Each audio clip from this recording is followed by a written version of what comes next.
The protagonist begins by saying it was a boring life. He was born into a regular family and lived regular days.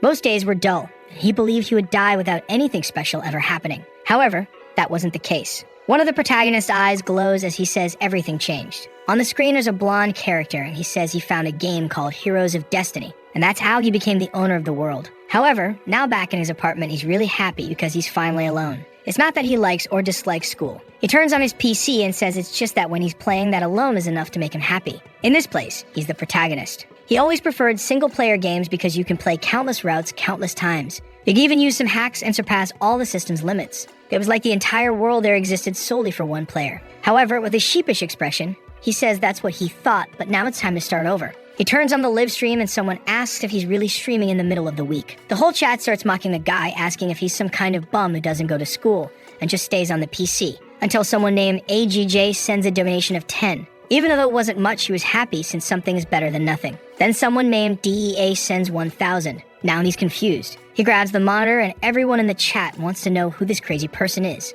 They're saying they're sure this guy will ask for a refund. But the person just asks him to check his email. When he opens the inbox, it's a message from the game's creator. He says he's a viewer who always watches the channel and is also a developer. He made a game some time ago that was so hard that nobody managed to finish it during the closed beta. And he wanted a guy to play this game to check its difficulty and approve whether he liked it or not. The protagonist got intrigued by this claim that no one could finish it. And what if he managed to complete it? Even a regular guy like him could become someone special. A window on the PC asks if he wants to install the game, and he immediately says yes. With that, a game called Heroes of Destiny begins. The message says the kingdom of Roke was destroyed by the kingdom of Japul in 294. He would be born as an insignificant soul in this place and become a hero to stop the resurrection of the demon king. And when he ascended to the god's throne, he'd be granted any wish he desired. Over an ocean, he says the graphics are much worse than he imagined. But considering it's a game developed by a single person, this is the limit of what can be done. He then writes his name, which would be master of the game. And with that, a welcome message to the continent of Ellen appears.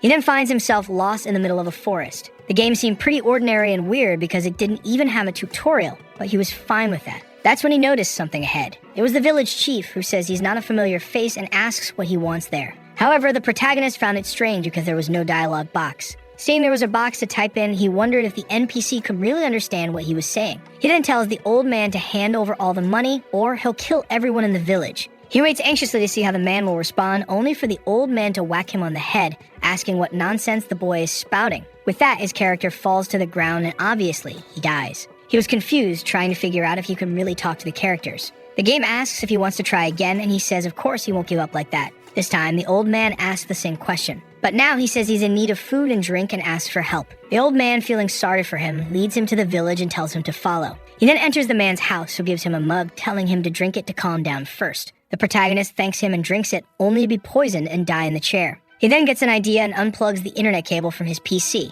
Without the internet, there'd be no way for the game's creator to control these NPCs. However, when he goes to talk to the old man, everything is bugged and strange. And in the next second, a message appears saying he was killed for speaking nonsense. At that moment, he realizes that disconnecting the internet isn't the secret to winning this. He then remembers that the name of the person who developed this game was DEA, but he has no idea if this is really a person or the name of the team behind it. It was already 1:30 a.m., and he decided to save since that was enough for one day. However, he was impressed that there was a game where you could talk to NPCs. It was almost like this world of heroes really existed. Now it made sense why no one managed to beat it during the beta test. He opens his eyes before going to sleep, thinking that he was really getting excited. From that day on, driven by the desire to be special, he was absorbed into that game. As he progressed, he lost track of time. He was completely immersed, and this continued for 10 years. Wow, the guy is motivated, huh? 10 years playing the same thing. In an office, someone calls for Oshiro-san. Turns out, it's his coworker. She says she's already sent the files he asked for, and the guy thanks her. Some time passes, and she congratulates him for finishing everything. Our boy thanks her as well and helps while she stands there, a bit embarrassed, not knowing what to say. She then asks him why they don't go out for a little dinner, just the two of them, before heading home, and maybe have a second dinner after they get home. Her face clearly shows what she's hoping for. However, our Oshiro-san apologizes, saying he has to go home. The poor girl is left stunned. He says there's something much more important he has to do and waves goodbye. It seems she's disappointed again, having been rejected once more. She's been getting turned down for quite some time. I'll let it slide this time because today is the day he's finally finishing the game after 10 years, right? So, let's see. Apparently, the night turned into morning. He is congratulated for being the first human to enter the ranks of the gods, and for being registered in the Hall of Honor. Our guy is standing there, all happy that he finally managed to finish it. But his smile quickly changes expression. After so long, he managed to do what he always wanted, to become in some way special. But on the other hand, his life was more ordinary than ever. Wouldn't it have been much more extraordinary to be with his coworker? Huh, you idiot. At least in the game, he felt like he had lived something entirely different. He remembers the characters like the Black Prince, Gale Krakow, Cardinal Cesar Libaro, and the Witch Celestina Urin. All the characters were full of charm and unique personalities. The reactions there were so lifelike that he felt those people existed somewhere else. But now, rubbing his eyes, he knows it's all over, until he hears a sound. Looking at the screen, he sees a message asking if he wants to start a new adventure. But this is a very honest message, warning him that if he presses yes, he'll be teleported to the continent of Ellen. And after selecting it, he wouldn't return until the game was completed. Oshiro wonders if there's some kind of secret stage. However, with his mouse, which looks more like a brick, he says he's eager to go through it all again. And now that he's come this far, he had no choice but to move forward. Of course, he's transported to the continent of Ellen. At least, unlike other protagonists, he was 100% warned. A strange voice welcomes the master of the game. Slowly, he opens his eyes, wondering why his chest hurts so much. He couldn't breathe properly and had no idea what room he was in, until someone next to him says he's finally awake. It's an old man with a mustache who says it's thanks to the high-tier potion he had reserved. The boy starts to open his eyes, and the man calls him Calyx-sama. But our confused protagonist asks who the mustachioed man is, leaving him unsure of what to say. As far as he remembers, the healer didn't mention this potion causing amnesia. However, the protagonist has a desolate look, clearly confused. The man then says he'll introduce himself again and states his name is Russell. The protagonist quickly notices the man isn't speaking Japanese, but he can understand everything he's saying. But the worst part is that he's still feeling the same chest pain since he woke up. Russell apologizes, saying it's his fault for rushing him. The chest pain was a side effect of the potion he gave him, but it would pass soon enough. He then says the boy will feel much better shortly, so he'll take his leave for now. With that, the door closes while our boy is left standing there confused. Some time passes and a candle goes out. He opens his eyes again and rises from the bed. Going to the mirror. It's just as he thought. His body feels entirely different, and it's obvious he's in a different body. A body he has no idea who it belongs to. He can remember the 30 years he lived, but he can't even figure out his name in this moment. Looking at himself in the mirror, he wonders who in this world this person is. That's when the famous system window appears. Player name, Calyx Shiken, a noble with no profession, completely battered and broken. Level 8 with a reputation of 3 stars and 14% approval. Additionally, he possesses the governing skills of finance, development, and military. What Calyx notices is that this screen looks very similar to the game system's interface. Now the whole being sent to the continent thing really made sense. He was in the main stage of the entire game, the famous continent of Ellen. He puts his hand on his chest and says he needs to calm down first. He then feels something strange. He beats his chest again and collapses on the floor in pain. This body of his was a wreck, and he had no idea why. But at least it was clear this wasn't just a dream. First, he'd have to get used to being called Calyx Shiken. He goes to the bed and keeps repeating to himself over and over that he is this Calyx guy. As soon as he thinks about the window, it appears again. He's certain this must be the kind of thing only he can see. At this moment, he's 15 years old, and he decides now is the perfect time to gather information. After all, if he lets his guard down in this world, he'll be killed. He checks the system and sees he belongs to the county of Shiken. If the name of the place and his last name are the same, that means he's the direct heir of this land's ruling family. At least he was lucky in that regard. That's when someone knocks on the door, startling him as he wonders who it could be. He doesn't know how to react or what would be the normal way for Calyx to respond. He keeps repeating to himself that he is Calyx while saying nothing. Then we see that it's a girl outside. She brought a big steaming cup of tea, saying it's the boy's medicine. Realizing she's a maid, he decides to act with some dignity and tells her to come in. The girl steps into the room, asking for permission. Calyx watches her closely as she walks in, kneels, and offers the medicine. What kind of medicine is this? She just walked in and I don't see any medicine there, huh? Now I see it. She's saying it's nice and warm and that he should give it a try. Our boy, who clearly needs a gym membership because he looks malnourished, asks who she is. But then he realizes that asking this will make it obvious he's not in his right mind.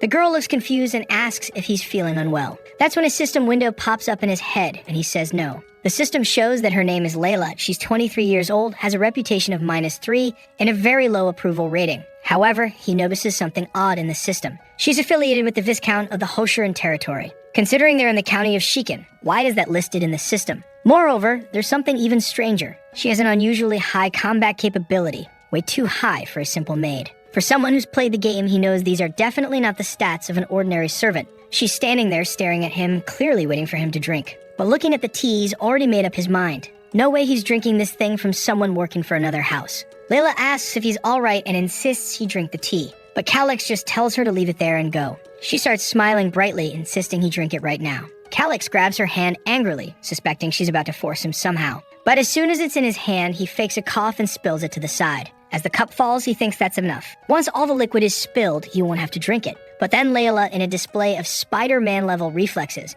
catches the cup mid-air, ensuring not a drop is wasted. Seeing her pull off the classic Peter Parker move, he has no idea what to do. He takes the cup back slowly while wondering what kind of reflexes she has. It would be bad if their eyes met, as she might realize he did it on purpose. As she stands up, he lowers his head and looks away. She places the tea on the desk, saying his medicine is safe. Meanwhile, he's lying in bed, avoiding eye contact with her. He knows there's poison in there, and no way is he drinking it. He closes his eyes, thinking he has to do something about this situation. Just as he's about to pass out, she hugs him. She asks if he's okay, and Calix wonders that he managed to dodge the situation for now. Looking at the system, he wants to know more about the house Layla belongs to. First, he sees in his status that he's the son of the Count's first wife, who's already passed away. He wonders if there might be some half-siblings from the second wife. He discovers there's one older than him at 16 years old. That's when he sees in the system that the new wife's name also ends with Hoshirin. He immediately connects the dots and realizes this woman must have sent Layla. If Calix, the son of the first wife, dies, the woman's son will inherit the title of Count.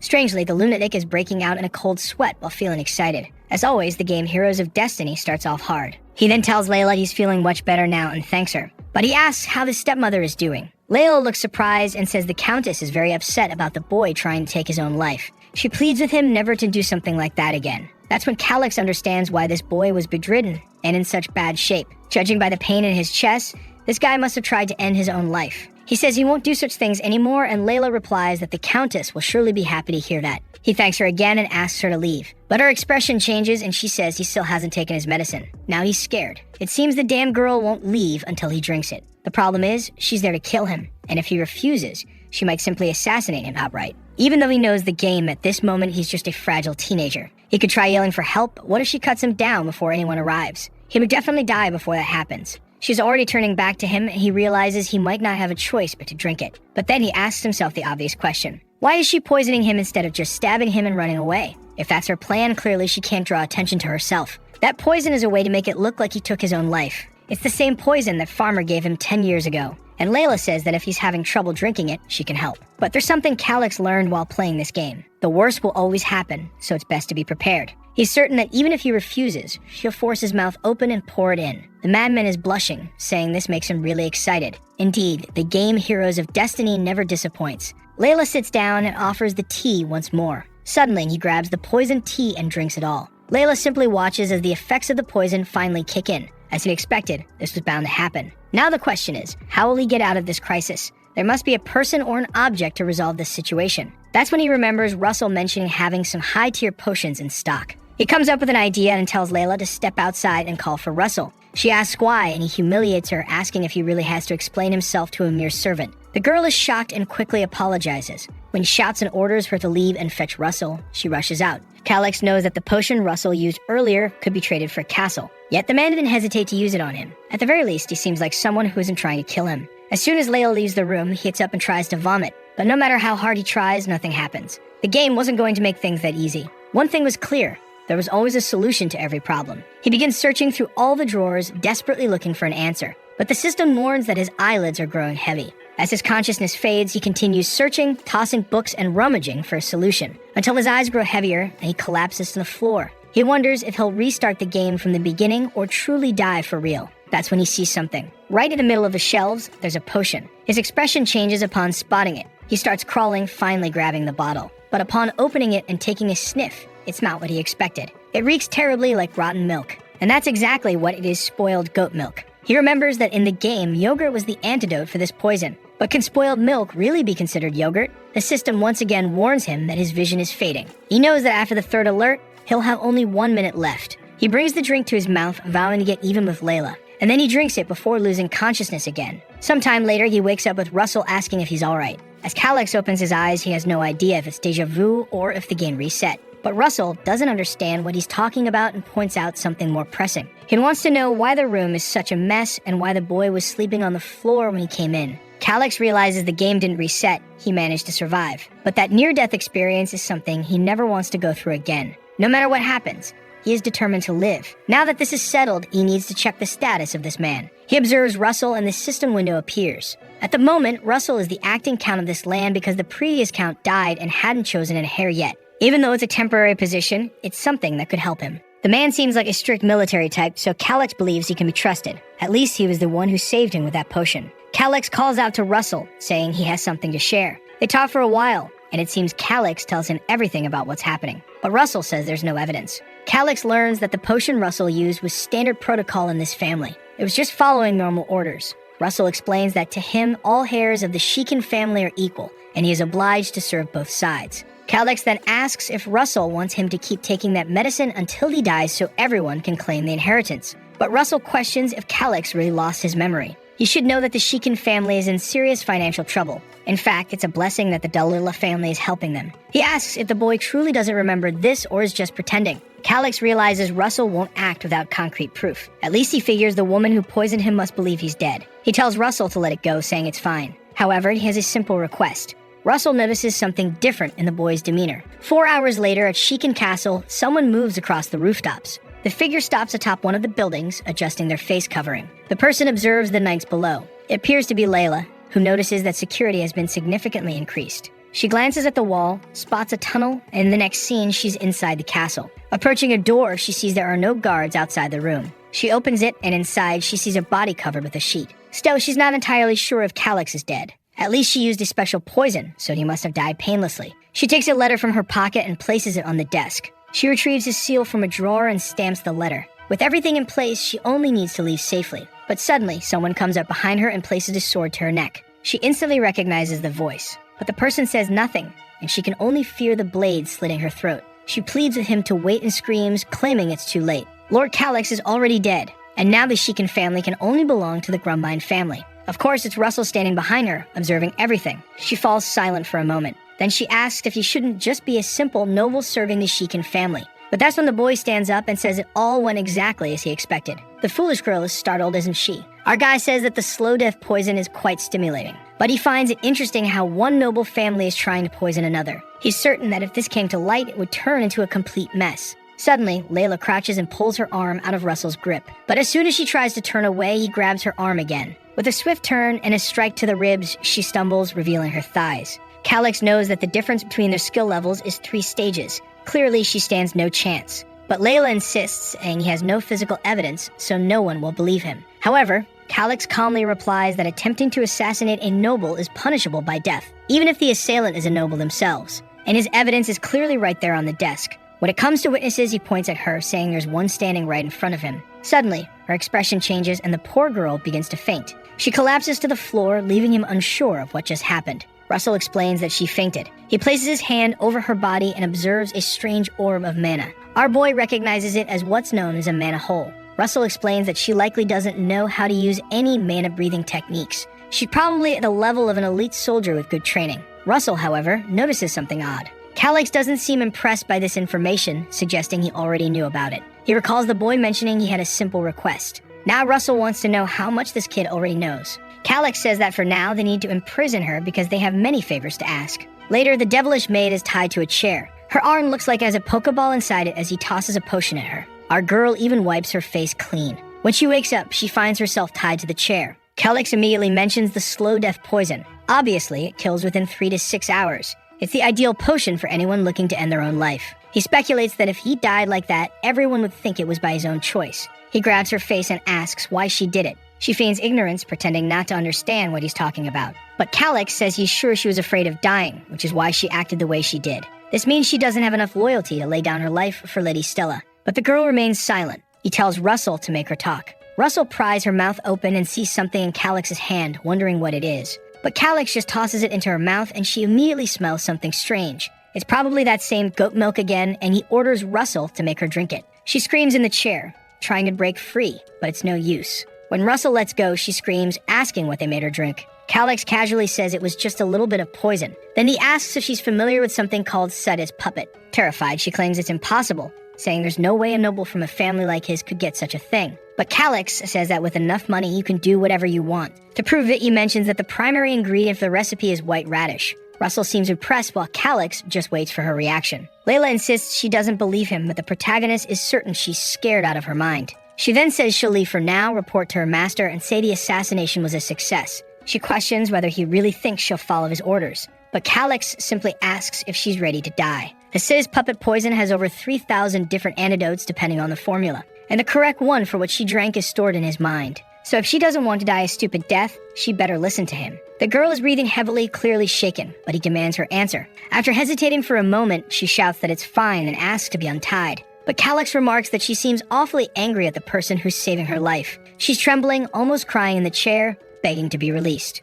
Russell finds it strange that she suddenly decided to comply. And there she is, pleading for mercy. Calix knows it's just the spoiled goat milk wreaking havoc in her stomach. She pleads with Russell to untie her. But Russell hesitates, questioning whether Calix has forgotten that she tried to kill him. The boy responds that she's a very valuable witness and they'll need to treat her with a bit of dignity. Russell has no idea what he's talking about. Meanwhile, she keeps begging to be released. She's on the verge of tears, seemingly about to explode, pleading for freedom. Time passes. She eventually announces that she's leaving to report that the assassination was successful. She leaves the room. Now Calix knows he'll have to deal with someone else who can control all the knights. That person is standing right beside him. Russell then demands to know how Calix obtained all this knowledge. The fool is about to say he learned everything from books, but realizes Russell wouldn't believe that. Russell warns him that explaining such things through a book would be akin to signing a death sentence. Now Calix is unsure what to say. No one will believe him if he claims he's from another world. He then asks Russell if he remembers the dagger he plunged into his own chest. Russell says he does, but wants to know why he's bringing it up.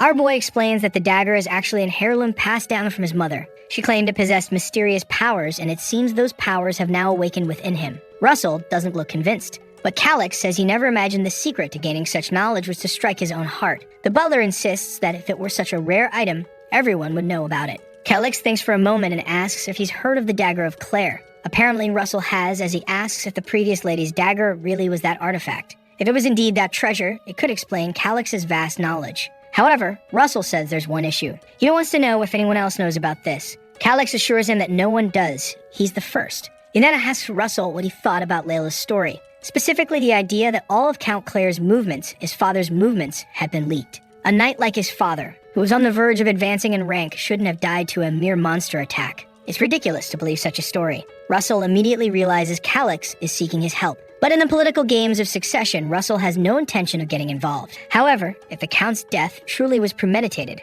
that changes everything. Yet gripping his sword, Russell debates internally. As a soldier, he doesn't want to get entangled in politics. This principle has guided him for 50 years. Just as he's about to express this to Calix, the boy suddenly shouts, demanding to know why his father had to die. All he wants is to understand why his father was murdered and who was behind it. Obviously, so he can start planning his revenge. He asked Russell if he isn't curious too. Whoever it was, they already know it was someone who stood to benefit from his death. But they can't give up just because the situation seems difficult. He pauses for a moment and asks if it's truly right for a knight to serve a family that orchestrated an assassination. Russell freezes for a moment. Then he kneels and swears loyalty to Calix. Our boy is thrilled, but hears Russell add one caveat. By doing this, he is abandoning the beliefs he held for 50 years. Never to involve himself in politics. But Calix is just happy to gain someone so powerful as an ally, especially one invested in the vengeance he seeks. He tells Russell to rise, saying he doesn't need to swear loyalty to someone who doesn't even hold a title. But Russell reassures him, saying he'll ensure the boy grows strong. Our guy quickly changes the subject, not wanting this conversation to lead to Russell suggesting training him. He then says that now that they know about the Countess poisoning attempt, everything is falling into place.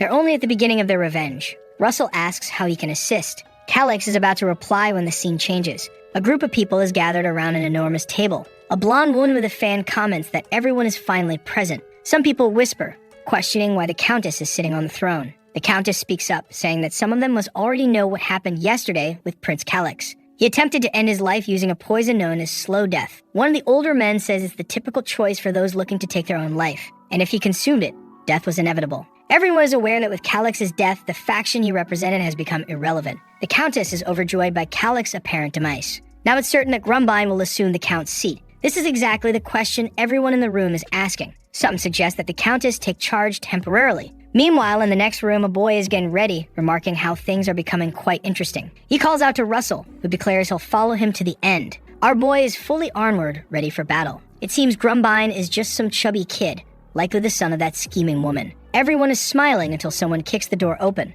Who steps in, everyone? By their shocked faces, you already know. It's Calix with Russell right behind him. The Countess is utterly confused, unable to comprehend why he's alive. Everyone in the room starts whispering the same question. Calix marches up to the Countess and calls her by name. He informs her that the throne she's sitting on does not belong to her. She tries to play it cool, commenting on how energetic he looks and asking how he's feeling. He smiles, saying he drank the poison but luckily survived. Then he warns her that she was far too hasty in her plans. She tells him to calm down and not make baseless accusations. Even though he never acknowledged her as his mother, calling her an assassin is unforgivable. She screams, declaring that in the Grand Hall, one must take responsibility for their words. But Calix responds, saying it's impressive how she remains so dishonest even after being exposed. The Duchess, clueless about what he's planning, asks what he's talking about. Calix simply says that for now, this is the next step. Suddenly, he claps his hands and someone enters the room. Layla walks in and he announces that the witness has something to say. The others in the room have no idea who this woman is, while the Duchess immediately realizes that if it's who she thinks it is, she's in deep trouble. Layla kneels and Calix asks her to state her name. The girl slowly opens her eyes, glances at Grumbine, and introduces herself as Layla. Now the Duchess is panicking, unsure why this girl is here. Layla introduces herself as a shadow operative from the Hoshiran family's Special Operations Unit. Calix commands her to explain. She explains that members of this unit are orphans trained in the Gorda fields. The children who survived were selected and sent to other locations with false identities. He asks if she was working undercover at his castle. She says yes, pretending to be a maid employed by Lady Stella. Calix then asks if she knew her true mission. Layla admits that she did. The Duchess yells, claiming that all of this is a nonsensical conspiracy. Others in the room protest, saying Layla had worked at the castle for 5 years. How could she possibly be a spy? The room erupts with accusations that the Hoshiran family is scheming something. However, others question why Layla would confess to such a thing without reason. The treasurer next to the Duchess starts to panic. He shouts at Russell, demanding to know why he's staying silent. Does he really believe the words of a maid like her? Russell calmly responds that she isn't a maid but a criminal caught in the act. She was forced to admit that she was a spy working for the Hoshiran family. Whether this is a conspiracy or not, it must be judged after hearing her testimony. The treasurer has no good response. Another noble interrupts, telling the treasurer to stop interfering and let the woman speak. The treasurer, angered, asks what he just said, but someone else shouts for everyone to be quiet. The room falls silent, and the Duchess's anger is palpable. Someone asks Layla what her mission was while working for the Hoshiran family. She states it was to gather information. Calix asks what kind of information. She explains that she was tasked with tracking all income and expenses of the territory, noting all travel dates and destinations of the former count, and monitoring the movements of political allies and vassals. Calix then steps forward and asks her what her most recent mission was. She reveals that her orders were to poison Prince Calix with the slow death venom. After his death, she was to place a forged suicide note in his room to make it appear he had taken his own life. Calix, cold and calculated, asks her what the outcome of her mission was. She admits that she successfully poisoned him but was caught by Count Russell when she entered to plant the note. The Duchess screams, demanding that the woman be arrested. Guards rush to seize Layla, who tries to resist, shouting that there's no evidence to back these claims. Calix, looking as composed as ever, calls out to Russell. Russell nods and presents the forged suicide note. He explains that he was in Calix's room when Layla entered to plant the letter. Then he reveals a memory of the Earth Scroll. He reminds everyone that this magic is capable of revealing malicious intentions. With this scroll, they could uncover who ordered Layla to carry out this act. The treasurer realizes that if this evidence is revealed, it's over for all of them. They have to stop it, even if it meant silencing everyone in the room. Calix, noticing the treasurer's tension, smirks, already knowing he tries something drastic. He stretches his arms and calls for the knights to enter. The room fills with the sound of footsteps as an army of knights marches in, positioning themselves behind each noble. Now there was no way to suppress the truth. The treasurer, terrified, demands to know from Russell what this means. Russell explains that after reviewing the scroll's contents, the results were shocking. To prevent disorder and chaos, summoning the knights was the only option. The nobles protest, claiming it's wrong to bring soldiers into the sacred Great Hall.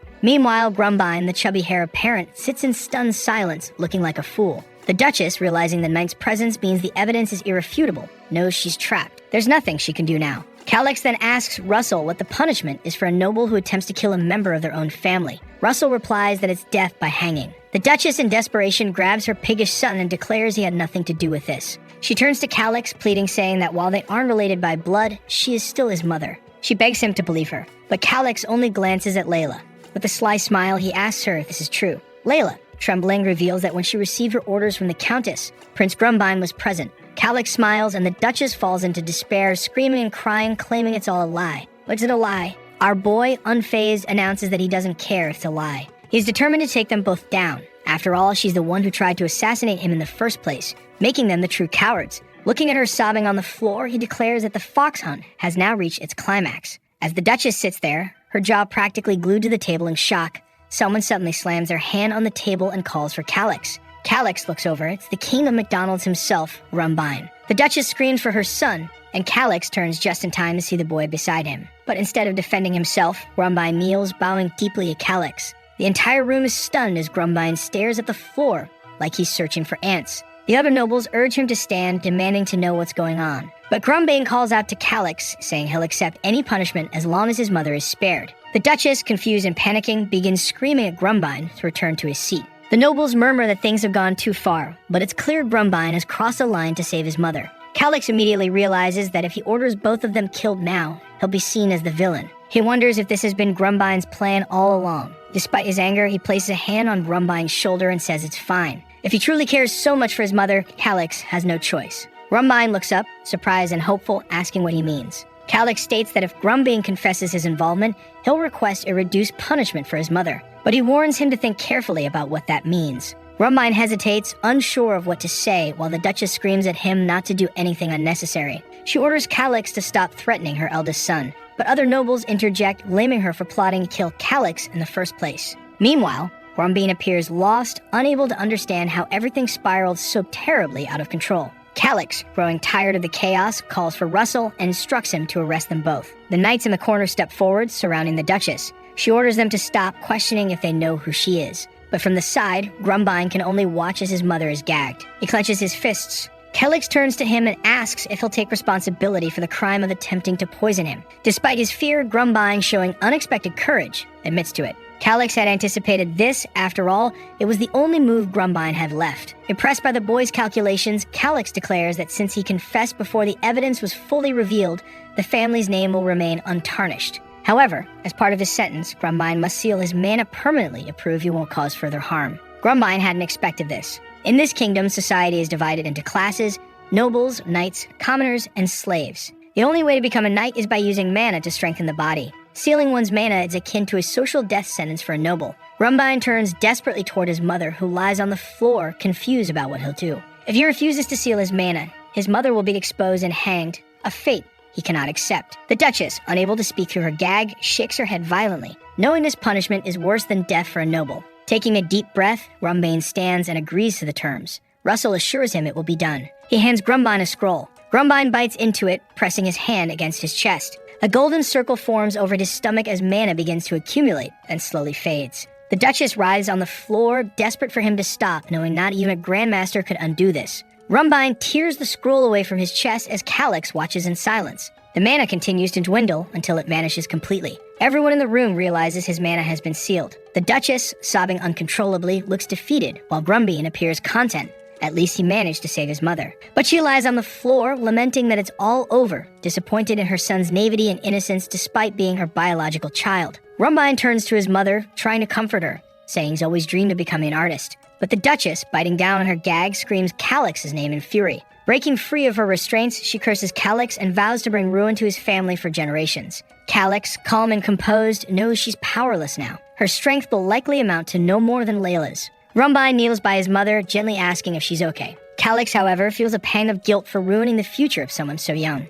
But he reminds himself that it's just a game. There's no room for sympathy. Russell, observing him, seems confused as Calix steels himself for the next step. Now that they've come this far, there's no turning back. Calix orders Russell to proceed with the remaining matters. It's announced that Lady Stella and Prince Grumbine will be confined to an annex forbidden from any outside contact. The mother and son are escorted out through the door, leaving Calix watching intently. He then approaches the treasurer, accusing him of leaking vital documents. As a result, the treasurer is stripped of his position, imprisoned, and placed under investigation. The old treasurer tries to make excuses, claiming his situation is different. He curses at one of the soldiers, who doesn't appreciate it, and lands a solid punch to his gut. With that, the bald man is dragged away. Calix feels a bit awkward about causing all this chaos, but at least things seem to be working in his favor. The remaining people in the room tremble with fear, terrified they might be punished next. Observing Calix, they begin to realize something.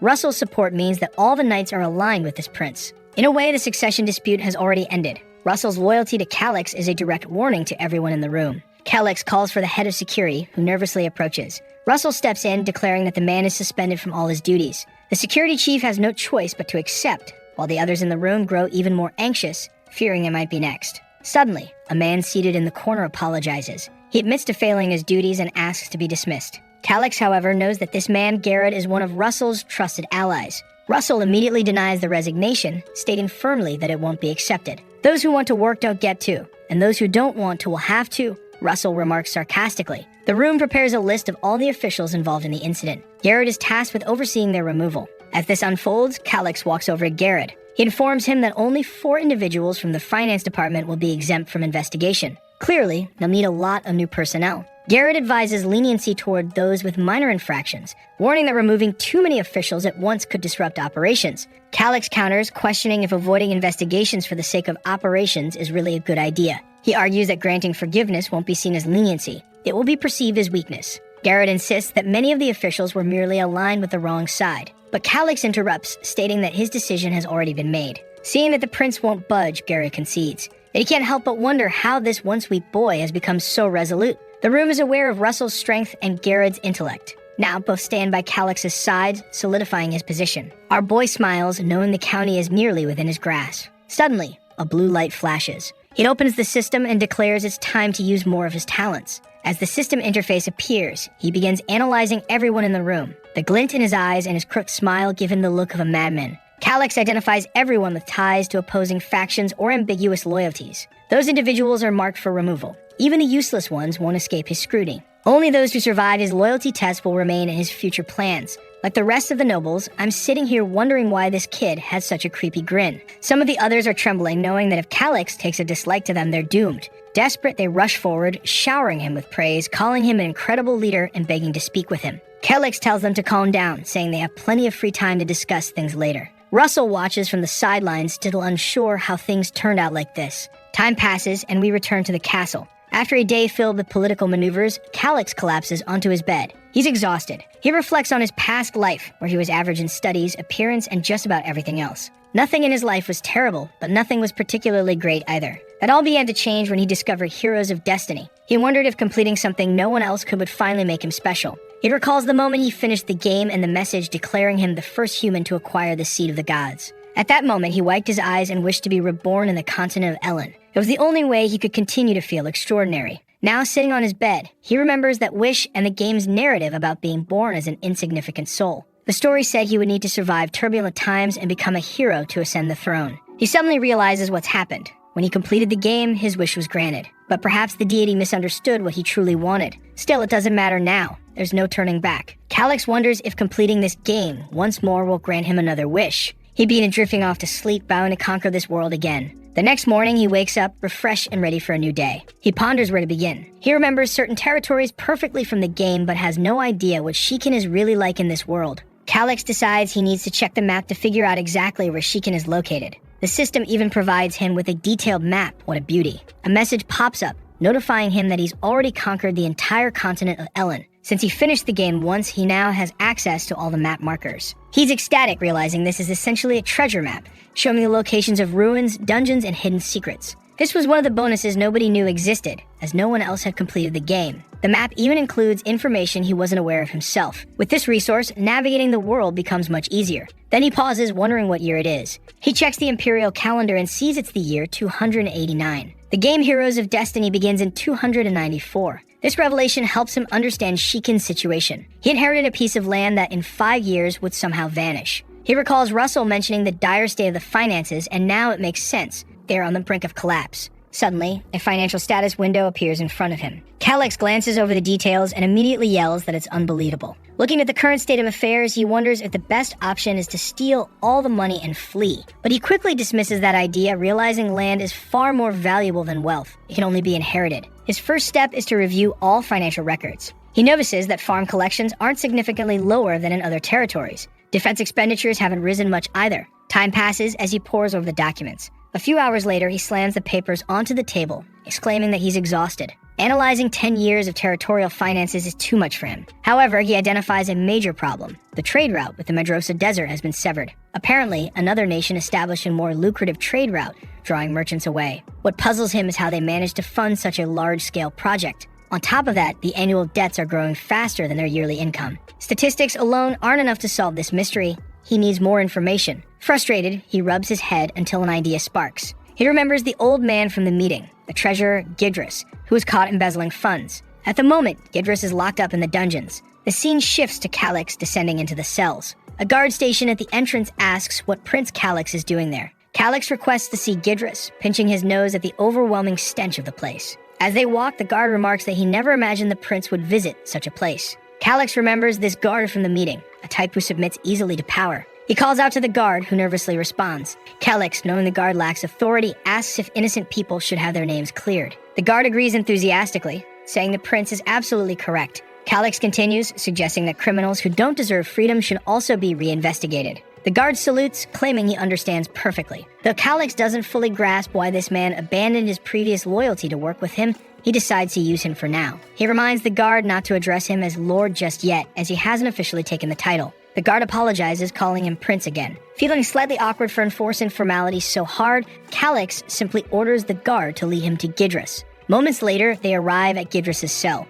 Inside, Gadris complains about the disgusting food, declaring that he'll be out soon anyway. Suddenly, Calix appears, asking how exactly Gadris plans to escape. What incredible plan does he have up his sleeve? Gidris turns, smiling confidently, and says he's been waiting for the prince. He claims Calix owes him a favor. Confused, Calix retorts that he owes Gadris nothing. The only thing he'll ensure is that the rope for his hanging is strong enough not to snap. But Gidris, far from stupid, argues that while he may be imprisoned now, he's the only person with 20 years of experience managing Shikin's finances. If the prince is visiting him, it must be for that reason. Calix reminds him that he lost his financial position, but Gidris counters by asking if he's curious about the root of Shikin's massive debt. Calix's anger flares as the smug treasurer seems oblivious to his situation. Meanwhile, Gidris grins arrogantly. Suddenly, Calix calls for the guard and asks if there's a torture expert on hand. The guard hesitates but confirms they have one. Calix orders him to fetch the expert. When the guard hesitates again, Calix yells, asking if it looks like he's joking. Terrified, the guard scrambles to comply, leaving a cloud of dust behind him. Fuming,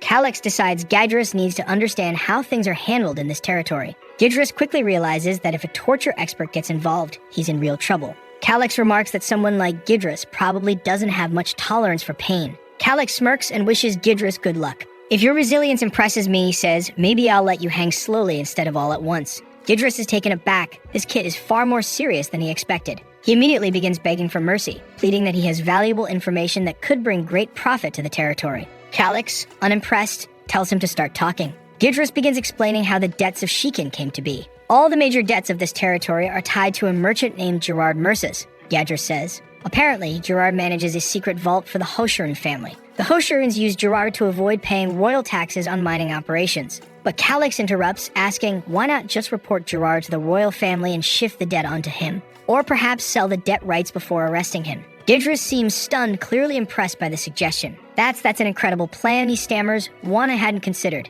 Before Gidris can elaborate, the guard suddenly returns, announcing that he's brought the territory's best torture expert. Calix lights up with excitement, while Gidris begins pleading more desperately for mercy. I know where Gerard's secret vault is, he blurts out. This catches Calix's attention for a moment. But before he can react, the torturer shoves Gidris to the ground, telling him to keep quiet. Gidris continues to insist, shouting that he's telling the truth. He's worked in Shikin for so long that he's the only one who knows the vault's location. Calix steps on Gidris' face with his boot, commanding him to speak. Where exactly is this secret vault? Gidris hesitates, clearly trying to stall. Calix growls, start talking. The torturer cracks his knuckles, saying breaking fingers one by one is always a good start. Panicked, Gidris admits that he once tried to rob the vault but failed. Calix immediately deduces that Gidris didn't act alone. The old man confirms this, explaining that he paid some bandits in gold bars to help him. How much did you pay?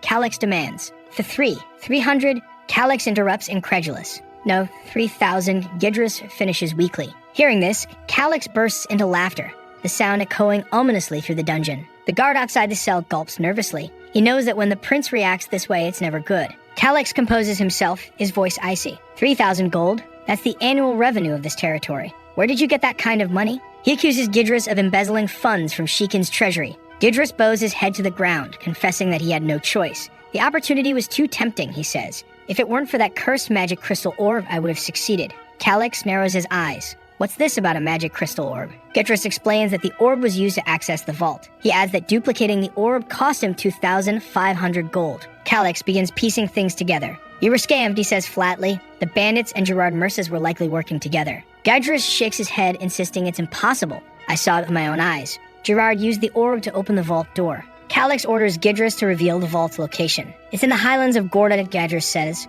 Calix opens his map, and while Gidris admits he was blindfolded during his attempt, he's confident the vault is in that region. The prince pauses, deep in thought. Everyone around him wonders why he's just standing there, staring at nothing. Focusing on the map, Calix deduces a potential area to investigate. He realizes he needs someone familiar with the highlands of Gorda. Remembering Layla's comment that her orphan squad was trained in Gorda, he formulates a plan. Calling for the guard, he announces they're leaving. Gidris, desperate, shouts after him, demanding to know where he's going. But Calix leaves without answering while the guard slams the cell door shut. Walking away, Calix can't help but think about the 3,000 gold Gidris stole, and how this guard likely pocketed his share. His fury grows as he contemplates it further. He suddenly stops and calls for Shu, the guard. Startled, Shu nervously asks what he needs. Calix casually mentions the 3,000 gold Gidris stole, asking if Shu knew about it. Shu, feigning ignorance, vehemently denies any knowledge. Calix smirks and starts walking away. I overheard something interesting from Gidris while you were out, he says cryptically. I'm a generous person, but there are things I simply can't overlook. He leaves Shu sweating, unsure if the prince knows more than he's letting on. Calix's mind races with possibilities, yet he remains outwardly composed. For now, he's in a dilemma, but he knows this is just the beginning. The guard collapses to the ground, wailing that the damned pig Gidris must have revealed everything while he was away. Desperate, he begs for forgiveness, promising never to betray anyone again. But Calix doesn't respond. It's only when the guard looks up that he realizes the prince has already left. However, the guard shrugs it off, shifting his anger toward Gidris. Determined to take revenge, he bolts toward the dungeon. Meanwhile, Calix is leaning casually behind a well, smirking to himself. Suddenly, someone approaches from behind, catching his attention. He turns, raising an eyebrow, and asks who the person is. By their attire, he identifies them as a knight from the Order of the Blue Lion. He asks what the knight is doing here. The knight introduces himself as Krot Solemn, explaining that Lord Russell assigned him to accompany the prince. Calix acknowledges this, immediately activating his system to analyze Krot's stats. To his surprise, Krot is 26 years old, a senior knight level 52, and classified as S rank, a remarkable warrior. Calix is impressed, wondering why someone of this caliber wasn't part of Heroes of Destiny. The name Krot Solemn doesn't ring any bells, leading Calix to suspect he must have died early in the game's timeline. With a potential score exceeding 700, Krot could have easily been among the top 100 strongest individuals on the continent. His military ranking combined with his raw power makes him a formidable asset. Calix muses that Krot might even be connected to the infamous Messenger of Death, a character in the game who slaughtered enemies mercilessly, never revealing his face. But Krot's cheerful demeanor and muscular physique don't align with the thin, sinister figure described in the game. Deciding not to dwell on it further, Calix acknowledges that having someone like Krot around is beneficial regardless of his past. Krot calls out to the prince, snapping him from his thoughts, and comments that he must have been daydreaming since he'd been muttering Krot's name repeatedly. Before Calix can reply, Krot informs him that a merchant named Gerard Merces has requested an audience. Hearing this, Calix's eyes narrow. Gerard Merces, the very name Gidris had mentioned earlier, the man to whom Sheikah owed its crippling debt, and the only one with access to the mysterious secret vault.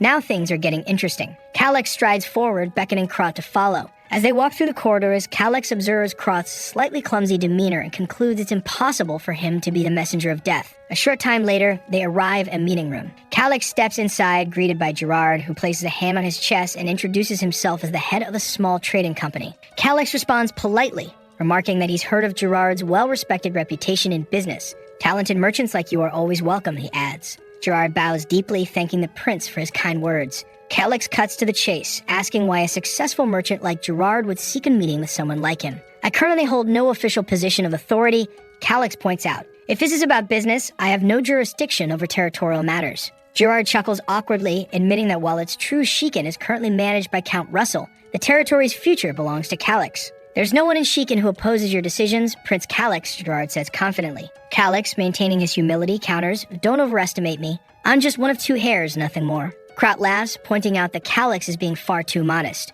Everyone knows the succession has already been decided, even if it hasn't been formally announced. Gerard nods, admitting that such rumors align with what he's heard. The merchant apologizes if his words were presumptuous. Calix notes that Gerard is undeniably a capable businessman. After all, someone without access to vital information wouldn't survive in this line of work. However, Gerard finds himself puzzled. The prince before him doesn't match the rumors of a knave and foolish boy. The person he sees is sharp, calculating, and far more mature than expected. Still, Gerard compliments Calix's striking appearance, admitting that the rumors about his beauty weren't exaggerated. Blushing, Gerard remarks that Calix is exactly his type. Feeling an ominous intent behind Gerard's words, Calix abruptly stands, his voice firm. I don't like wasting time, he declares. If you don't get to the point, I'm leaving. Gerard immediately apologizes, realizing he can't afford to lose this meeting. Though he's captivated by the prince's charm, his priority is securing a working relationship with him. Seated once more, Calix watches Gerard carefully and orders him to speak directly. Gerard explains that he wants to support the prince, but his primary reason for being here is the massive debt left by the previous count. Feigning ignorance, Calix claims he's never heard of such a debt. The guy managing finances is in prison for his crimes, he adds nonchalantly. Krut, standing nearby, cringes at Calix's casual nose-picking, finding it utterly distasteful. Unfazed, Gerard smirks, having anticipated this response. He knows that Calix is far from clueless, and this conversation is just getting started. Gerard begins explaining with a sly smile. This all started just 5 years ago, so it's impossible you don't know about it. He beams, thinking this is the moment he's been waiting for. He envisions the despair on this adorable little prince's face, the fear when confronted with the monumental debt. Gerard is eager to watch Calix break down into tears, his face twisting in helplessness. He continues, according to the terms of the 3-year contract, the payment can be demanded at any time. It's unfortunate, but I must inform you, in 2 weeks, 60,000 gold coins must be paid. Krot freezes at the number, visibly shocked, while Calix remains calm, his expression unreadable. Gerard assumes the prince is pretending to stay composed, finding his attempt at stoicism absolutely delightful. He revels in the sight, continuing his internal monologue. Stop flirting with my protagonist, Gerard. Where are the waifus? Calix, however, says nothing. Krot finally speaks up, nervously asking Gerard to consider postponing the payment date. But Gerard quickly dismisses the idea. Silence falls between them. Breaking it, Gerard says with mock pity. It's truly unfortunate, but Shikin's territory has been declining rapidly. We've shown goodwill by waiting over a year for recovery, but nothing changed. Now that Prince Calix is taking charge, he'll need to repay this courtesy. Calix recognizes Gerard's facade of generosity, noting how cleverly he masks his extortion behind politeness. The prince rises, nonchalantly remarking, perhaps you're unaware, but Shikin's annual revenue exceeds 6,000 gold coins. Finding someone willing to lend 60,000 gold won't be an issue. Krot's confusion deepens, unable to believe such a claim. Gerard stands, feigning delight. That's excellent news. It seems there's nothing to worry about then. But inside, Gerard knows how difficult it is to secure connections for such an amount. He announces he'll return soon to collect the payment and leaves, confident this territory will soon fall into his grasp. As he leans into bow, Gerard's thoughts turn sinister. Soon enough, this pampered noble brat will be groveling at my feet. Maybe I'll sell him at the slave market, but not before enjoying my prize. He departs, thanking Calix and wishing him good fortune. Calix watches him leave, unfazed, while Krot stands there trying to process what just happened. Krot blurts out, 60,000 gold? How can you stay so calm about this? Calix, already planning his next move, knows the secret vault in Gorna holds the answer. The map had already marked ruins and treasures in the region. The challenge now lies in navigating the dangerous continent of Ellen. The highlands of Gorda are particularly perilous, home to intelligent creatures like the Riskath. It's a region people avoid at all costs. Outside the castle, Krot asks Calix what he plans to do next. Calix smirks, knowing it's time to find someone who knows Gorda well, someone like Layla. The scene shifts to a guard stationed outside a holding area. He spots Calix and nervously greets him. The prince compliments the guard's work and asks to see the prisoner. Krot decides to go ahead while Calix handles this. When the door opens, Calix is surprised by how organized the room looks. Clean up a bit, someone remarks. It's none other than Layla, towering confidently as always. Finally, she's back after all the bizarre encounters with Gerard. Calix compliments her appearance, saying she looks great. With a smirk, she arrogantly responds, of course I do, just as you can see. Krot warns her to watch her tone when speaking to the prince, but Layla and Calix merely exchange knowing looks. She brings up the poison he gave her, saying it was from Cetus Marionette, wasn't it? You tricked me. Calix is impressed, admitting she figured it out faster than he expected. Sitting at the table, she asks why he's here. Do you meet me for something? I can already tell you do. She leans in seductively, saying, I don't follow your orders anymore. But if we share a very intimate moment together, I might consider it. Krot immediately tells her to hold her insolent tongue. Calix, unfazed, cuts to the chase. I'm here to give you a chance to survive. Intrigued, Layla asks for more details. Calix explains that the moment she's released, she'll be killed. Layla seems confused, prompting Calix to elaborate. She should already know the Shikin family is at odds with the Hoshirans. That's obvious, Layla replies. You forced the only heir of Hoshiran to seal his mana. Calix nods, stating she was instrumental in that success and should understand the danger she faces. Finally, it clicks for her. The Hoshirans will want me dead because of my testimony, won't they? Exactly. Calix confirms. Restoring Grumbine's mana is impossible, and without it, the Hoshirans have no chance of conquering Shikin. No noble allows someone who derailed their plans to live, especially someone like you. Layla, having worked for nobles for years, had witnessed many of them being killed like dogs. But she never thought it would happen to her. Suddenly, she lunges across the table, grabbing Calix. Krot immediately tenses, ready to intervene. Layla leaps toward the prince, shouting, die. Calyx, caught off guard, looks genuinely alarmed. Krot, however, won't let anything happen to his charge. That in the moment he comes stomping with his big foot and slams her against the wall, calling her a filthy assassin and asking how she dares to challenge the young lord like that. Calyx thanks her but says there's no need to humiliate the poor girl so much. After all, it was thanks to her that he secured his position as the next lord. He then tells her that normally those who help someone wake up to reality tend to be more hated than those who drive people into despair. And the reason for this is because it's easier that way. Many people believe that living in a lie is better, even just for a moment. But he smiles at her and says that, considering how motivated she seems to survive, she doesn't seem like that type of person. She says she's not and shouts, warning that she wouldn't die under any circumstances. He then smiles and says that if that's the case, he has a way to make her useful. If she helps him with the work he needs done, she will also receive protection in the meantime. And if she has a family, you would take care of them too. However, Layla misunderstands and asks if, by any chance, he's threatening her family. He stands up with that dumbfounded look on his face. He tells her not to misunderstand because if he wanted to, he would have killed her already. Assassins like her are everywhere. The girl knows that's true. To a noble like him, she is nothing more than a tool. He then asks why he wants her and not someone else. There must be some reason he's going through all this trouble to persuade her. Our guy says the first reason is because it would be too much work to find someone else. And the other is because of something she said to him earlier. He then leaves saying that before explaining why, he would give her a minute. If she didn't agree with him within that time, she'd be free to pursue the freedom she so craved. However, Layla knows the truth is that this freedom will cost her life. He's her only option because leaving that place, she'll be killed by the other family. She didn't want to agree with that cute little runt, but at this moment, she had no choice. And with great determination, she says she understands. Considering the conflict between the two families, she benefits more by helping Shiken. Our boy smiles and says that she's finally starting to think straight. However, she puts her hand on her waist and says she's not going to be a subordinate. She wants to be hired as a regular mercenary instead, and she wouldn't accept a runt like him bossing her around. Suddenly, Krot jumps in and orders her to start respecting the young master. She apologizes and says she's just joking now that they're on the same team. There's no need for him to act like that. Or is he the type of person who liked hitting his allies? Poor Krot just gets even angrier, and the two start to clash again. Suddenly, Calyx asks her about something she mentioned the other day. The Hoshiran family training grounds located in the lands of Golda. She remembers saying that to him and asks what this information has to do with anything. But Calyx interrupts her and tells Krot that he needs a map of the entire area surrounding those grounds, because the little map he has only he can see in the small window. Krot says there's a giant map in the military council area. He pushes our boy, telling him to go. However, looking back, he sees that our guy is just standing there, grinning at the front. Krot immediately asks if, by any chance, he doesn't know the way.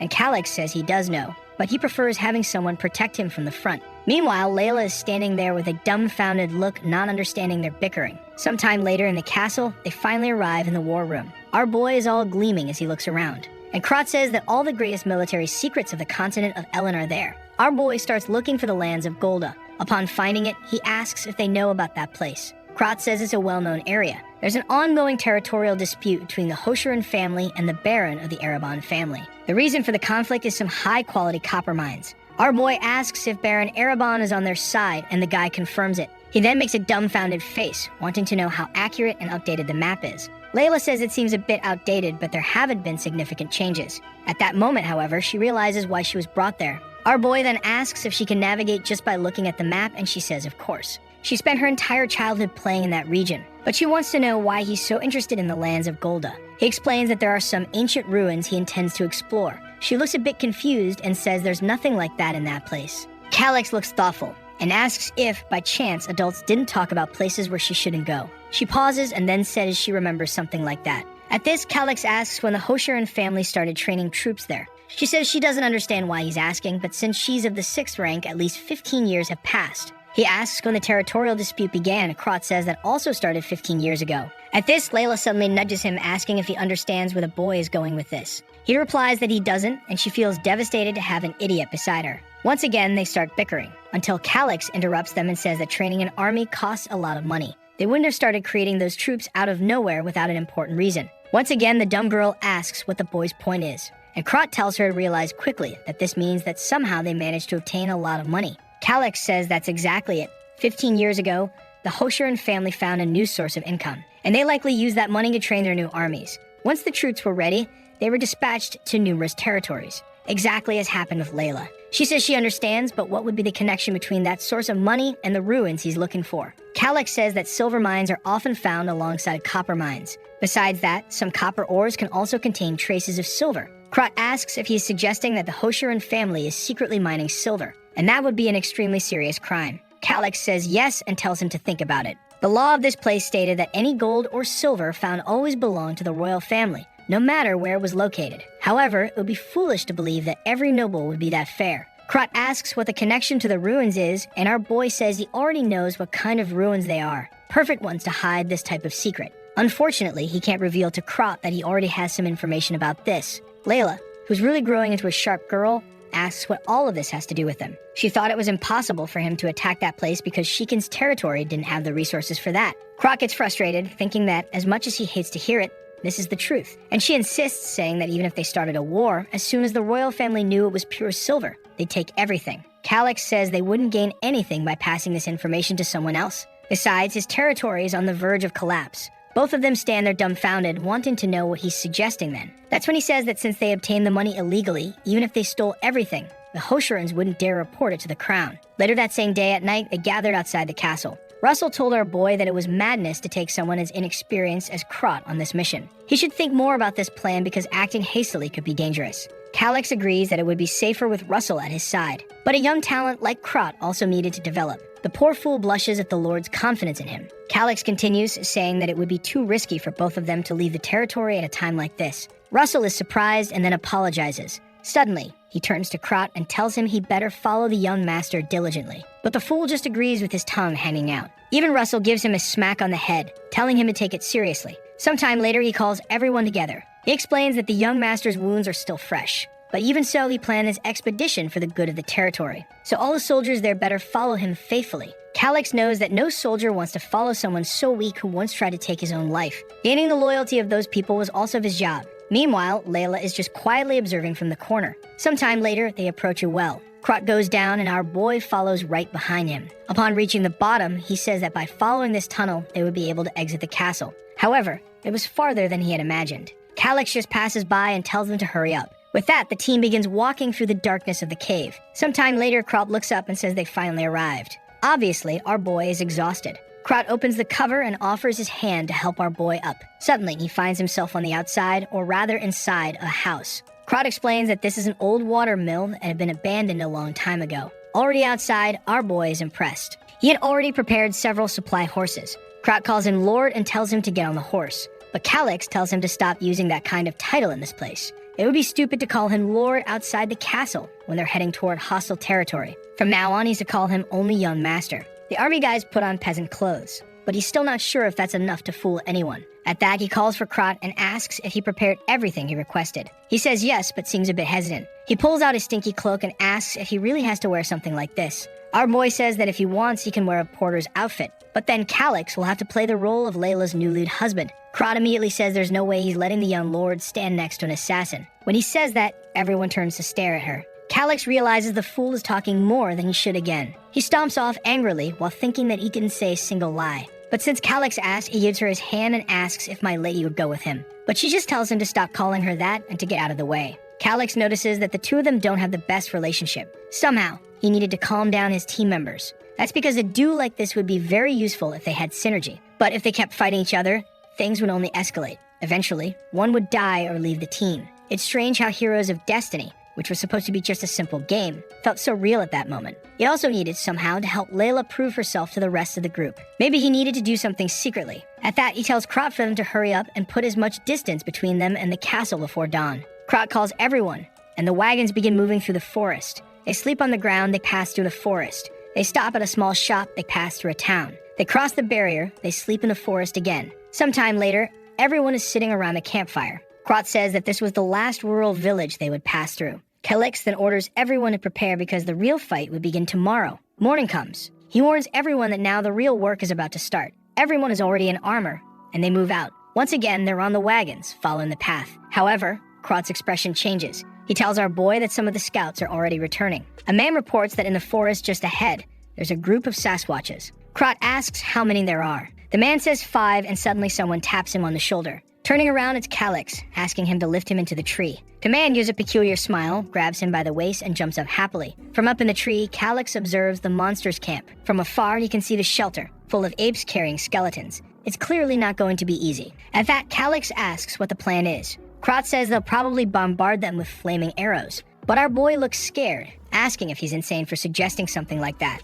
Layla is nearby, listening to everything. Krot apologizes, but says that this is the safest way to preserve the subordinates' lives. They couldn't risk trying something different. However, Calyx knows that no one in this world knows more about these creatures than he does. But right now, he has no way to convince the soldiers. Krot grabs him and climbs down from the tree, saying he'll try to think of a more critical plan. While Calyx is thinking of a way to convince not only Krot, but the others, Layla is there quietly listening. She sees some of the guys reviewing the plan they'll follow, and she immediately realizes that their plan is garbage. Basically, it's to try and kill the apes, and that's it. Calyx knows that if he makes a suggestion and they don't follow it correctly, things will only get worse. Layla observes him as he watches everyone, trying to find a way to prove himself to these people. While he's standing by the wagon, Layla shows up, saying she wants to discuss something. She warns that the plan will fail, and all the members will die. Even if Krot survives, not everyone is as capable as him. Calyx says he already knows that. She then wants to know why he's silent and not telling anyone anything. He tries to explain that he's not silent. He's just trying to think of a way to convince the subordinates. Suddenly, Layla says she has an idea and he tells her to go ahead. She explains that Sasquatches are very attached to their young. That means if they attack the females and children, the males will definitely come to protect them. The monster's retaliation would only start once they're 100% sure the children are safe. Of course, our boy already knew this and asks what the rest of the plan is. She finds it strange that he doesn't react and says she first needs to know something. The plan was just to pass through quietly and not necessarily kill the creatures. He says yes, since the goal lies elsewhere. She explains that if that's the case, then there is another method. At the moment, the creatures are blocking the path because they think it's safe there. But if they attack the females and children, the front line will be drawn away. Our boy had already thought of this, but there's just one detail missing. He asks her who will do it. Who's going to be the one to attack the creatures alone and draw them all away? He yells, warning that this is basically a suicide mission. But out of nowhere, she says she'll do it, and he looks a bit confused. He explains that since the beginning, when she suggested it, he intended to take the role himself. He then asks if, by any chance, she's planning to use a certain herb. She looks confused and asks how he knew about that. He says it's obvious, because otherwise she wouldn't accept a suicidal mission like this. He then says that lately he's changed a lot out of nowhere. Suddenly, he starts coughing, saying that if it works, it's not a bad plan. She then thumps her chest and tells him not to worry. She spent a lot of time there as a child, so there's no way it'll go wrong. Calyx then asks why she's going so far to help him. She simply replies that if the Shikan family dies, she dies too. Our boy warns that it'll be hard for her to gain recognition from the others and asks if she's okay with that. She seems to agree, and he says okay then. But before she leaves, he wants to help with something. She asks what it is, and he points to the horizon. He asks her what's over there, and if she knows the region. She says yes and tells him to ask anything. She knows everything about that place. He then points to a specific spot, and she says that about there, she's certain. It's a camp for some goblins and also a hunting ground for the Sasquatches. Our boy thanks her, saying he can always depend on her. He's only doing this to make her feel more useful and calmer. And she simply says that she's happy to help. They continue chatting, and Krot watches from a distance. The two are having a small conversation, with her giggling and blushing. Our boy starts blushing too, and suddenly she reaches out her hand to his face. Man, this assassin is here to kill once again. Our boy is red. When he closes his eyes and opens them again, he realizes she was just pulling a leaf out of his hair. He turns completely red, not even understanding why he's acting like this himself. It's probably because he spent his entire life as an isolated otaku. Then Krot appears, asking what's going on there. Our boy tells him to get lost and says it's nothing. Then he tells the guy to prepare Layla's equipment. He also says that she'll be on a mission, so nobody should ask questions if she disappears. Krot wants to know about the mission because he doesn't trust her. But Calyx says to trust him. He trusts her, and they're on the same side. The knight doesn't want to accept it, but says that just this once, he'll understand. Layla drops something on the ground and tells them not to worry because she already has her own equipment. Everyone looks at her, a bit embarrassed. Man, this assassin really is dangerous. What's up with her walking around like that? Calyx is practically exploding while Krot asks what this is. She puts on her gauntlets and her boots. Let's admit it, the lower part around the glutes is missing just a bit of armor. She then takes something in her hand and starts smearing it on her face. Apparently, it's that herb meant to distract the Sasquatches. Obviously, it stinks like hell, and Krot pinches his nose shut. Meanwhile, Layla doesn't care at all about her outfit or the people staring at her because of the smell. What matters to her is completing this mission. Her concerns were unnecessary. Calyx then asks the prince if they can start the plan, and he says she should take some soldiers with her. But she's certain they wouldn't listen to her orders, so it's better not to. He responds that if that's the case, then she's free. With that, she gracefully jumps from branch to branch. Krot turns around saying that they need to move forward as well. The army advances through the forest, and Krot declares that they'll finish this in one strike. Everyone is ready, but Calyx is still feeling insecure about this fight. One of the Sasquatches notices something, and when it turns, Krot is leaping toward it. He manages to land the first cut, but it's too shallow. Calyx wonders why he slashed in a situation where he should have tried to stab. And Krot is quickly covered by the shadow of the Sasquatch, which unleashes a flurry of punches. He's thrown far away, and the fool is grinning, saying that this fight is much more exciting than on the PC. Suddenly, the ape starts beating its chest, and everyone looks confused. A huge flock of birds is heard around, and more of them start approaching. Calyx already realizes that maybe burning down the entire forest wouldn't have been such a bad idea after all. While Krot charges ahead enthusiastically, calling out to the Blue Lion Legion, our boy yells for them to wait and not leave him alone. At that moment, a guy named Albu and another named Thomas step in front, telling him not to stray far. The army begins fighting the apes. Krot prepares, charges his blade with energy, and leaps toward them, declaring that he'll end this now. Before the monster can react, he slashes it, and a blast of energy hits the ape. The entire forest is overtaken by the explosion. As the smoke starts to settle, Krot is already getting exhausted. But apparently, he managed to take down the first Sasquatch. He stands proudly looking back. Meanwhile, our boy wonders why this idiot is enjoying the fight so much. But then he's startled when another Sasquatch is seen pounding one of the knights. The knight's sword falls to the ground, and he runs to retrieve it. But the monster comes to stomp on his back. At the last second, dear Krot arrives with a kick to the beast's mouth. He tells the knight to grab his sword, and the guy thanks him for saving him. Krot keeps fighting, but realizes that killing them one at a time is going to be very difficult. That's because, seeing the soldier's situation, things were extremely dangerous. He manages to slash another arm, and the giant beast roars.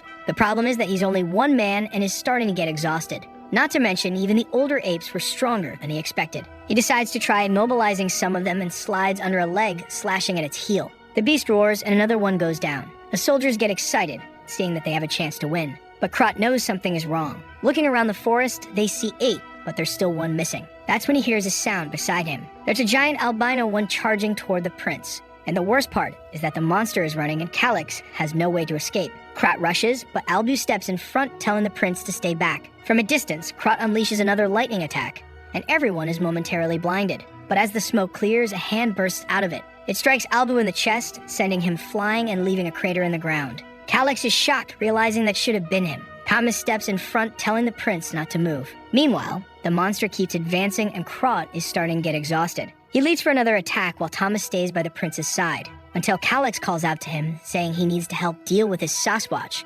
Otherwise, everyone will die. But Thomas didn't want to leave the prince's side because it was too risky. However, Calyx warns him that no one is coming to save them, so if they have a chance to win, it's now. He grabs the knight's arm and says that if more soldiers die, they'll be at a numerical disadvantage. Thomas knows this, but as a knight, he can't abandon the prince just like that, until Calyx yells, asking how long he plans to defy orders. Hearing that, Thomas realizes he has no choice. In the end, the knight has to follow the Lord's orders, and he says he'll obey. Calyx thanks him and then runs off. He follows the crater until he gets close to Albu. Obviously, the poor guy is in bad shape on the ground, and Calyx is horrified at the sight. With one attack, he had lost his arm, and his armor was completely crushed. He approaches, telling the guide not to lose consciousness because he's going to stop the bleeding. He pours a potion into his mouth, but he knows it's not enough. When he removes the armor, he sees that the guy's stomach is a crater. The Sasquatches punch and hit directly, leaving him with massive internal bleeding. The problem is that these low-level potions aren't enough. They need a healer as soon as possible. He grabs the guy's sword and tells him to stay awake. He'll come back as fast as possible and make sure he survives.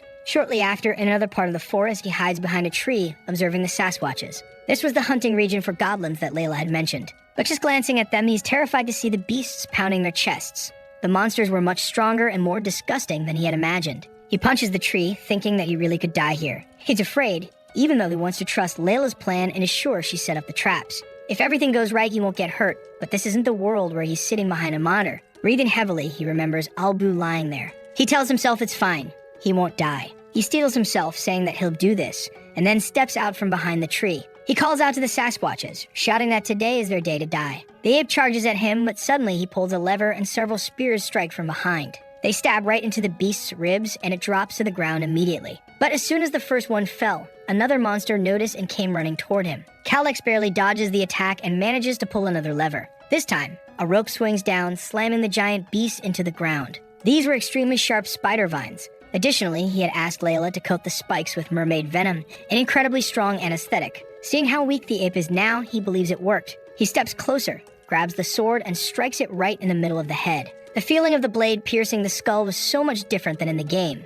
When he pulls the sword out, he's showered in ketchup. The whole thing was disgusting. He never imagined he'd have to go this far, but there he was taking the creature's lives. He then moves to the other beasts and strikes again, saying that they're detestable. But while he's having his little monologue, a goblin is watching from above. The monster sneaks up on him from behind, and there's no time to react. Blood spurts, and when he turns, someone had jumped in front of him. He falls to the ground as the goblin approaches. When he looks to the side, it had been Albu who had once again saved him. Man, this guy really isn't in good shape. Calyx is consumed by rage and charges at the goblin. He tries to slash, but the little green creature ducks, and he misses the attack. The monster sidesteps and almost clashes him. He barely avoids it, but his shirt is torn. He realizes he only survived because the creature's arms are short. With another swing of his sword, his hand is shaking from how weak his body is. He tries to calm down. At least he has twice the reach of the creature. As long as he doesn't let it get close, he has a chance to win. Suddenly, the goblin lunges at him again. This time, he swings the sword and grazes its ear. He's about to get stabbed when he manages to dodge to the side. He realizes he almost lost an arm. Before he can recover, the monster is already coming at him again.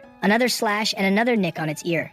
Again, the goblin goes for his shoulder, but this time he kicks its hand. The moment the creature is disarmed, he screams for it to die and drives the blade into its chest. He's exhausted as the creature's legs go limp. He drops the sword and collapses to his knees in front of the monster. Seeing what he'd done with his own hands, he starts vomiting. This was completely different from the game, and he genuinely thought he was going to die. Suddenly, the system general appears, congratulating him. He had defeated a monster much stronger than him and would receive additional rewards. Additionally, he also defeated an F-class monster. With that, his level rises from 8 to 11. Suddenly, someone calls out to him, and when he looks to the side, it's Krot asking if he's okay. But he quickly notices the dead Sasquatches and the impaled goblin. Krot circles around him, wanting to know if he really wasn't hurt. That's when Calyx asks how the rest of the group is doing. Krot replies that after they killed 2 Sasquatches, the rest fled out of luck. But Calyx knows it wasn't luck, it was Layla's plan. That's when he remembers something and asks where the soldier who was with him is. Krot asks if he means Albu, and our boy says yes. He then points to the side and says he's standing right there. Calyx knew it was impossible for no one to die on the mission, but seeing Albu's body, he apologizes. He blames himself, saying he should have been more careful. Krot stands there observing. Then he says it wasn't Calyx's fault. Besides, Albu had died honorably on the battlefield. But Calyx tells him to stop being ridiculous. Death was just death. There was nothing honorable about it. Krot knows this is the first time the boy has lost his subordinate and understands how he feels. But soon after, more bodies are brought before him. Calyx freezes and asks what happened in the end. Krot says that 3 died and 1 was injured, which was a good outcome given the circumstances. But Calyx can only think that all of this is his fault. He should have forced the knowledge he has about this world without fear of being exposed. Besides, he only survived because of Layla's traps and because Albu stepped in to defend him. He clenches his fists and begins shouting while all the soldiers watch him. He then asks what is done with bodies on the battlefield. Krot explains that if the body isn't in too bad a condition, they can take it back. Calyx simply says to do it, no matter what state they're in. As Krot turns to give the order, he notices everyone crying. The soldiers were moved because, in this world, it wasn't common for a noble to care about their servants. Seeing how he acted, they swore they would protect his life at any cost. Krot noticed everyone's expressions had changed. At least the boy had won a bit of their hearts. Sometime later, Krot approaches our boy. He says that they're ready to leave and are just waiting for the signal. Calyx notices that they're looking at him differently. Seeing their determination, he knew this wasn't the time to feel guilty. He needed to give everyone hope for the future. He then praised everyone's performance in the battle against the Sasquatches. Now they would head to their destination as quickly as possible. However, they wouldn't neglect or abandon anyone who was injured. The men shout that they understand, and then we see what happened an hour ago. Layla was approaching when a Sasquatch lunged at her. Strong as always, she dodges it but hadn't expected them to notice her so quickly. She throws a dagger attached to a rope and leaps to the other side, dodging the Sasquatch's attack and climbing up onto a branch. With that, she blocks the path and jumps back down to the ground. But she turns around and the beast comes at her. It suddenly smashes face first into a trap. With it immobilized, all she had to do was finish it off. But the monster keeps moving and even grabs a tree, pulling it out of the ground. She hadn't expected that. The giant comes in for a crushing hug, but she easily dodges it. Sliding to the side, she starts wrapping the rope around its neck. Before the beast realizes it, it's already being strangled. Somehow, she had managed to make it work. She didn't think it would be possible for this ape to break through those monster tendons. Besides, the ropes were too thin for it to grab with its hands. Then she notices that even while strangled, it's still knocking over trees. She's a bit shocked and decides she needs to finish this quickly. According to what Calyx said, all she had to do was inject the venom straight into its bloodstream. Once again, the ape comes in for a smash, but she dodges and slips behind it. She pulls out a needle and drives it right into the monster's nape. She had done everything he told her to, but she wasn't sure it would actually work. Now her only option was to pray that it worked. The ape, however, doesn't seem to be calming down and keeps thrashing until the trees shatter. Then she realizes the venom isn't working as well as expected. Or rather, is working because the ape's eyes roll back and it crashes face first to the ground. She's impressed that it actually worked. As much as she didn't want to admit it, that blonde brat knew more about poisons than she did. But it's very strange because he changed so much overnight. She's been watching him up close for over a year now, yet suddenly he seems like a completely different person. At least she hopes it's for the better. After all, she never thought she'd get the chance to get revenge again. But maybe now it's possible. Back on the wagons, Calyx glances back. Some soldiers who survived are still exhausted and beaten up. He tells Krot that they're going to stop here, and Krot says he understands. As the soldiers sit around the trees, Calyx approaches and offers them some potions. They hesitate because those are very expensive. But our boy just tosses the bottles to them and tells them to drink up already. That's when someone comes up behind him and asks what he's doing. Calyx already knew someone would complain about this. Krot tells him that even a low-rank potion is extremely expensive. These ones, Russell had prepared specifically for him. After all, 10 bottles like these cost half the reserves of their house. Angrily, Calyx asks if he's telling him to let everyone suffer while these potions just sit there. Krot looks uncomfortable and says that's not exactly what he meant. Everyone watches, and our boy tells them not to worry. When the expedition is over, they'll have enough money to buy as many potions as they want. At that moment, both of them are surprised again. The soldiers bow, thanking the Lord for his generosity. The clueless Calyx is at a loss for words. Meanwhile, Krot notices that now those soldiers have truly decided to give their lives for him. Our boy tells him to wipe that dumb smile off his face and get ready to move out. As soon as he gets on the wagon, the system screen pops up, showing that the support percentage had increased to 18%. He smiles and tells them to move forward. The wagons continue advancing through the forest. Sometime later, someone shouts for them to stop. Krot asks what's wrong, and Calyx says they've arrived at the destination. Krot looks confused because he doesn't see any secret vault. Not to mention there's no one guarding the area. What kind of place is this? Calyx asks if Layla has sent a message, and Krot says no. With that, they just decide to set up camp there for now. Until further orders, they would stay put. A while later, inside a tent, Calyx points to a region on the map and says that the Hoshiran family vault is right there. Krot asks if he's not way off, and our boy says no. At that moment, Krot yells in his face, saying that based on the map, it would take at least a week to get there. The soldiers were already getting exhausted after being away from home for so long, and if they told them they had to march for another week, half would probably give up.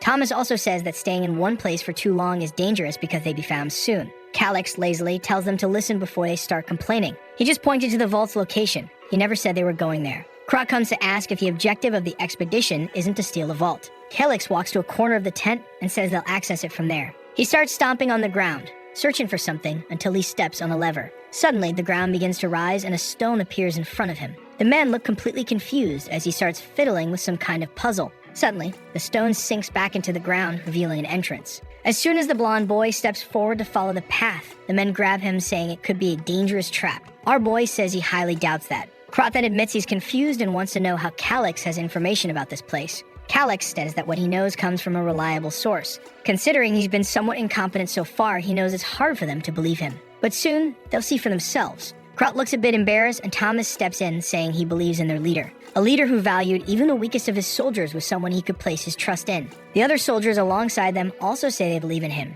If they follow this path and die anyway, it would be an honor. Krot gets emotional, and our boy tells them to stop trusting him because he's still weak and can't even use mana properly. They were idiots to trust their lives to someone like him. Thomas smiles, and let me tell you, the smiles in this story are dark. I always feel like these guys have some sinister intention. Thomas then says that strength isn't always physical. Our boy tells Krot to stop crying and turns to everyone, saying it's time to go. With that, the army begins descending the stairs. Meanwhile, Calyx looks out from the tent, hoping everything went well with Layla. Back with everyone's favorite assassin, Layla is collecting monkey blood. She wipes her face, saying she has enough. Standing in front of the cave, she says it's time for some fun. She starts striking 2 pieces of wood together to start a fire. In the next scene, she's jumping from branch to branch, and from afar, you can see the fire she caused. With that, all the Sasquatches in the area should be drawn to it. The problem, however, was something else. Some hooded guys whose insignias looked eerily familiar were passing through the area and saw some bodies on the ground. Layla already knew these cockroaches would show up. She puts her hand on her dagger, saying she's going to finish this.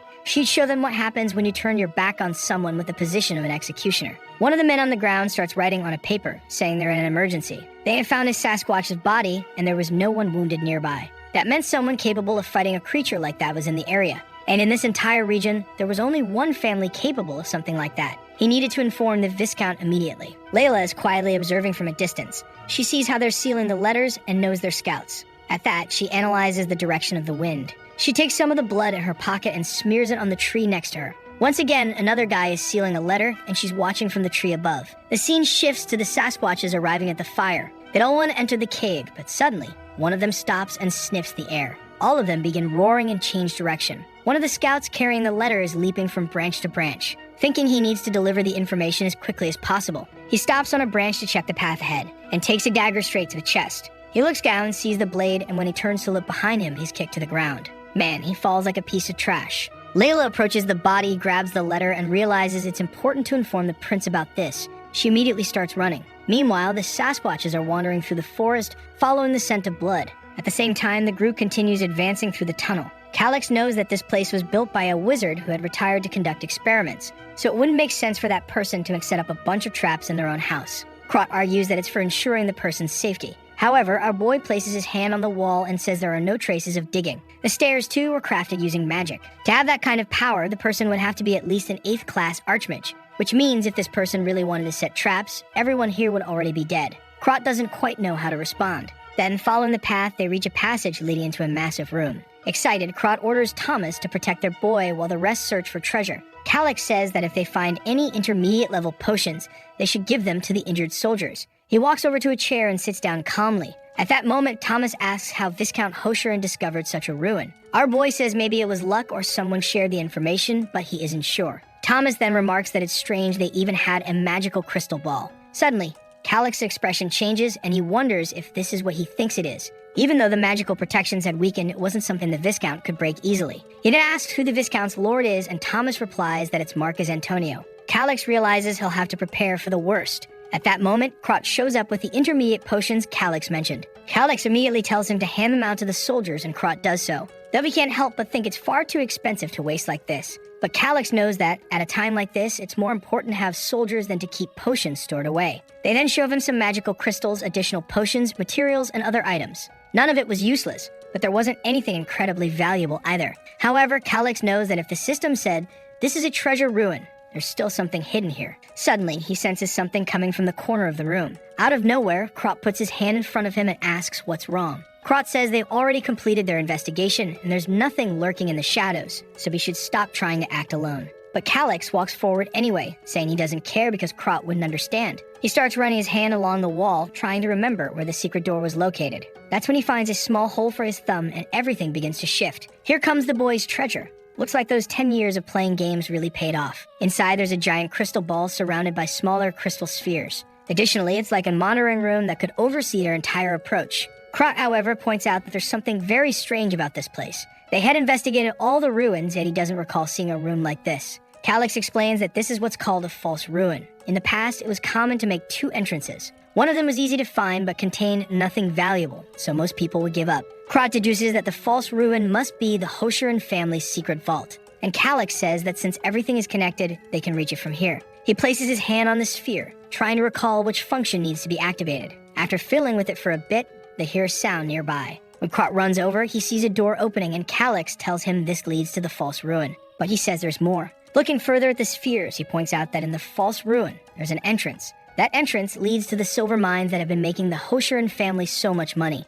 Krot says that now it's clear how the royal family never noticed this. Calix warns that since they don't see anyone here, it likely means the area is only used at specific times. And to ensure rumors don't spread, the workers are probably killed soon after. Krot is furious, but Calix reassures him, saying it's fine. All they need to do is disable the crystal ball the Hosherans use as a key. It's like modifying security codes and access connections. After taking everything they need, he'll obviously leave a present for those guys. He then tells Krot to take the men and start collecting all the crates because it's time to leave. But Krot looks sad again about leaving the prince's side. For heaven's sake, bring back my wife you already. Calix says he can handle it alone, and Krot reluctantly agrees, saying he'll return soon. With that, he leaves and Calix celebrates finally having a moment to himself. And wouldn't you know it, our boy finds yet another secret passage. Inside, he discovers an item he's very familiar with from the game, though it looks very different in person. It's the bracelet of the Grand Alchemy Priest. The translation here is garbage, isn't it? And I'm translating the garbage translation, so this is peculiar. Its effect is that when you're on the brink of death, it activates a protective barrier that lasts for 2 hours.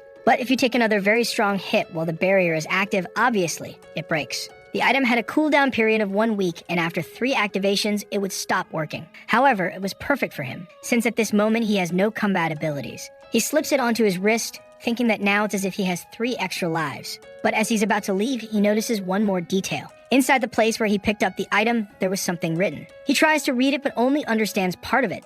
something about a Hecatoria or something like that. The problem is that the rest of the message is indecipherable to him. He remembers that once in the game, he heard about this name, Hecatoria. In the legends, she's the goddess who taught humans how to use magic. But he's certain this didn't exist in the game. Could this be something that only belongs to this world? As he touches it with his finger, electricity begins to surge, and he feels a tremor. Suddenly, it seems like only his consciousness exists, and he asks where he is and why he can't see anything. Looking down, there's a giant eye surrounded by glowing blue shapes. He wonders if this is the domain of the divines he heard about, the so-called gods that watch over people in this world. Suddenly, he begins to writhe in pain as a voice echoes in his head. It was as if the words were being forced directly into his brain. A red-haired woman's voice says that this is wrong and inhuman. But one of the energy sources replies that there were no humans there. It warns Hecatoria that the matter had already been settled by vote. She should not think of breaking the pact. The woman protests, saying it's violence and she won't agree to it. Another voice says that if she wants so badly to be human, her wish would be granted. Suddenly, she appears kneeling atop the giant eye.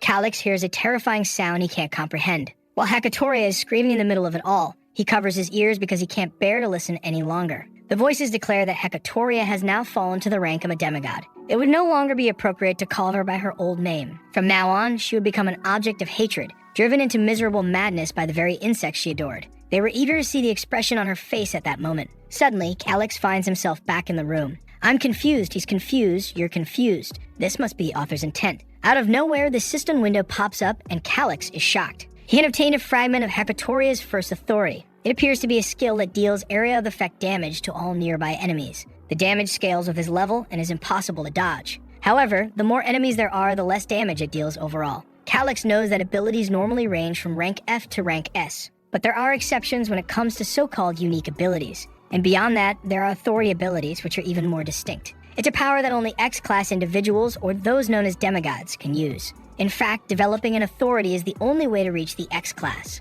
Another system window appears, stating that he has absorbed a fragment of authority. This raises the rank of his soul. Calyx is now certain that the one who sent him to this world was the goddess named Hecatoria. He knows that only authority-level abilities can harm a god. Perhaps she's hoping that somehow he'll avenge her. The lunatic starts laughing with his hand over his face, wondering if this is really going to be the final objective of this game. Obviously, he feels like he's being manipulated, but he's going to end this whether he wants to or not. At that moment, Krot returns and asks if he's done. Calyx tells him not to be surprised, and Krot looks confused. In the next scene, everything is chaotic and lively. There was so much treasure in that room that they needed more time to collect it all. Just the chests filled with coins totaled over 30,000. Our boy gets excited. It's much more than he expected. And Krot says that, in addition, there are several crates with silver bars worth about 100,000 gold coins. The only problem is that transporting so much loot with just this expedition wouldn't be easy. Calyx thinks he never imagined the biggest problem would be having too much treasure to carry. But to him, it doesn't matter how much there is, it won't be a problem. Because when he killed the goblin, he aimed the inventory ability. He's feeling all confident, grinning to himself, while Krot wonders about his excitement.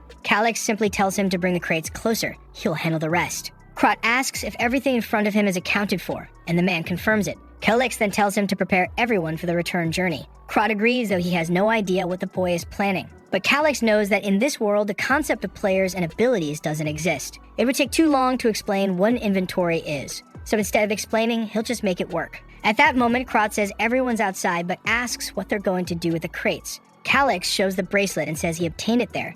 It has a subspace magic ability. It's an extremely rare artifact with enough room to store all the crates. Krot's eyes go wide, and he asks where Calyx got something like that. Our boy simply tells him to keep quiet and keep it a secret. He says that truly understanding something that valuable would be dangerous if others found out. He then says he's heading out, and Krot agrees while still stunned. Calyx thanks him as he leaves. Now he needed to focus on the objective. Thinking of the inventory, the system window pops up. He wonders if it's going to be as simple as a game. He touches one of the crates, and immediately it appears in the inventory as silver bars. It looks as easy as he imagined, and he begins loading his inventory. Man, the kid's like Minecraft, stacking everything in piles of 99. With all the treasure collected, it was time to return. He climbs the stairs, and the men greet him, saying that everyone is ready for the journey back. But Calyx is looking around. He wants to know if Layla still hasn't returned. Krot says no and questions whether maybe she betrayed them and fled. That's why he never trusted her from the beginning. Calyx tells him to wake up to reality. It wasn't a coincidence that the Sasquatches fled at that exact moment during the fight. After explaining what happened, everyone looks shocked. Krot says that attacking the Sasquatch's nest alone was a suicide mission. Even though he didn't like the girl, he didn't want her to die like that. Calyx says he would have suggested sending soldiers with her. But since no one trusted her, she had to go alone on that venture. Krat realizes that not only was he wrong, but it was because of her that they survived. Our boy says that if she hasn't returned, it's because something must have happened. Thanks to her, they avoided countless sacrifices.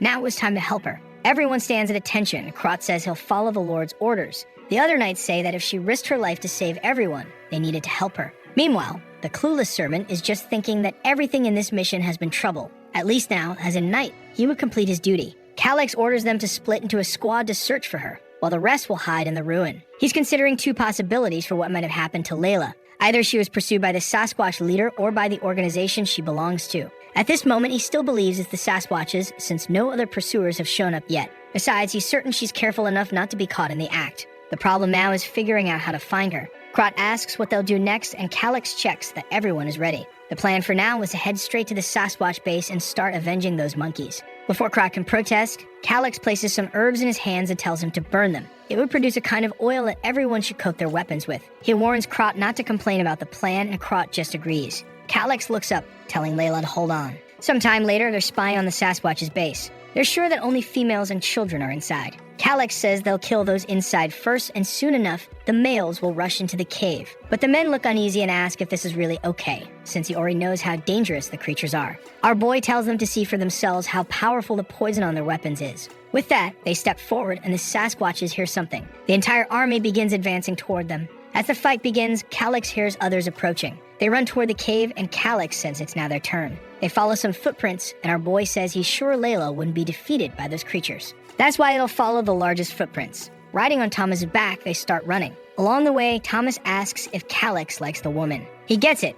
After all, she's a very attractive woman. Calyx tells him to focus on the mission and stop joking around. But Thomas replies that he never imagined she would volunteer for something so dangerous. Calyx responds that it's because she realized they needed her too. At this moment, the Shikan family is the only place that's good for her. Thinking about the girl's appearance, Calyx knows that on Earth, she'd be a celebrity. But Layla doesn't care about that. Maybe it's because she's always lived with the urgency to survive. The first large-scale content of this game is called the invasion of Jaboru, and the faction living in these mountains played a direct role in that event. Perhaps from the very beginning, Selvia was intentionally planning all of this. Inside the cave, Krat is amazed they won. The men are cheering, saying that, just as the Lord said, it was very easy to kill the apes with the poison. But they remind each other there's no time to rest, and they quickly set off running again. Krat is impressed, saying that when it comes to poison, he truly respects Calyx. At the very least, he hopes Layla is safe. But then they spot someone lying on the ground, blood at their mouth. On their way, Thomas and Calyx notice something. Our boy is shocked to see Layla lying on the ground, surrounded by two wolves.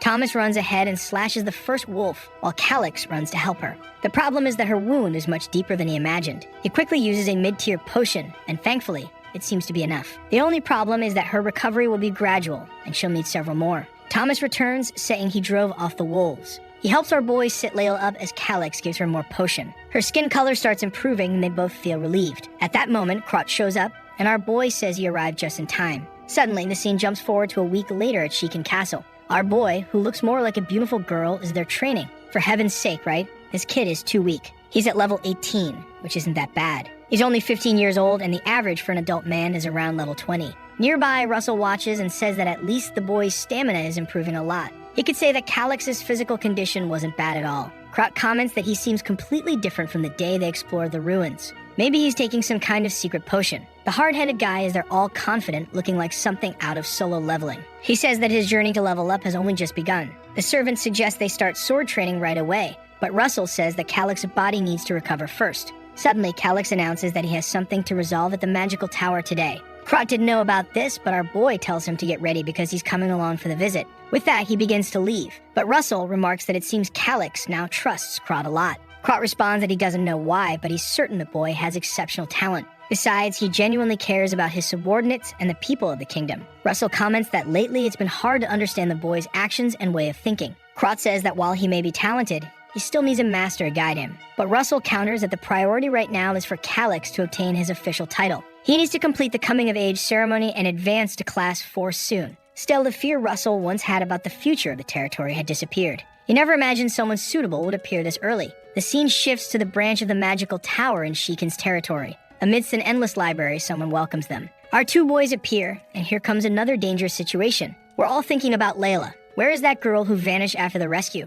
A woman welcomes the beautiful boy and the muscular man, pulling them in and cheerfully telling them to make themselves at home. She seems strangely upbeat for a mage. She then asks if they'd like tea and uses telekinesis to set the cups in front of them. As she touches the teapot, steam begins to rise. Calyx is impressed that an isolated place like this has a Class 5 mage. Her name is Rosen Dreamwalker, 32 years old, though she looks 26. She serves the tea and asks why he looks so surprised. Calyx says he didn't expect to meet someone as incredible as her in such a rural area. Strangely, Crot is already wondering if this woman is Calyx's type. Calyx then says that if she can heat tea in an instant, she's at least a Class 5 mage. He's certain that it's impossible for a woman in her 20s to achieve something like that without immense talent. The cheeky guy knows she's 32 but is just buttering her up, right? She's all flustered. The fool fell for the trap. Crot is about to comment that she's not in her 20s, but our boy squeezes his arm. The trick works, and she's all happy but admits she's already over 30. Our boy is the master of charm and asks if she has any secrets for staying so youthful. While she says all she does is wash her face with water, Crot is just sitting there listening to the two of them. Some time passes. Finally, Rosen asks what brings the two of them to her tower. They were finally getting to the point. Calyx says he's there to buy explosion scrolls. She's impressed, saying he must be a very unique client. She tells him that 30 of those scrolls would cost 600 gold. But because he's such a cute boy, she'll only charge him 500. Our boy is thrilled to see that using his looks can get him a discount. He asks if that won't get her into trouble. Rosen reassures him, saying she has the authority to adjust prices. Calyx then says he actually has one more request. It's a bit hard to say, but he wants to borrow from the reserve fund. That doesn't make her very happy. She asks how much he's thinking of borrowing. When he says 60,000, the woman spits out her tea. Of course, she says there's no way she can lend that much money. But our boy reveals that he'll leave gold coins and silver bars as collateral. And until he pays it back, she can also charge interest. At the mention of interest, Rosen, who clearly has a bit of a loan shark vibe, starts looking excited. Calyx explains that it'll only be a short-term loan, but he really needs it. That's because it would be madness for Gerard to find out he's using the very coins Calyx stole from him. Calyx knows this is the only place he can get 60,000 gold. Rosen lowers her head, apologizes, and says that unfortunately, it's just too much. Calyx didn't expect that. It seems his favorability wasn't high enough, or maybe he was just too hasty. She adds that she's sure the supervisor would reject it. But then she suggests an alternative. Covering her mouth with her hand, she says the people at Central Headquarters don't keep much of an eye on her area. Maybe it's possible to do it, but it would have to remain a secret between the three of them. If he pays it back within 6 months, there won't be any problems. But as soon as the 6 months passed, she would sell all the gold and silver to recover the money. Our boy is thrilled. That was exactly his plan. Mages are greedy because they need resources to conduct their research. And she was definitely thinking he wouldn't have the money to pay it back, so she'd pocket all the interest. He bows deeply and thanks her, saying he'd be very relieved if she could do this. Meanwhile, he's thinking that now he's resolved the debt with Gerard. Speaking of the fool, he's sitting in front of a subordinate demanding the map. He slams it on the table, furious because it seems that one of the patrols near the vault has disappeared. He begins to wonder if he's in any danger. That's when he realizes that if someone had a direct path to the vault, it would take less than a day. The guy is about to explode with rage. Immediately, he orders everyone to prepare to head to the lands of Golda. The problem is that the direct path was very different. Layla's former team runs headfirst into a golem. With Gerard right behind them, they have no choice but to attack. The golem swings its massive hand, and they realize they won't have time to dodge. The fools get sent flying. The weaker guys nearby already know that if they try to advance, they'll die too. They didn't even need to get close. They got flattened on the spot. Another man, his hair turning white with fear, shouts for caution. But he gets crushed too. Man, these guys are getting destroyed. 2 more idiots panic, and another golem finishes them off. Gerard stands there, silent, while the trainer of those men wonders why a golem has appeared. A creature like that doesn't form naturally, which means there's at least a Class 5 mage nearby. He turns to Gerard and suggests they retreat, but Gerard shouts at him, demanding to know why he's saying that. No matter what happens, they must press forward. The path had to be cleared within 24 hours because they had tributes to pay to the Marquis.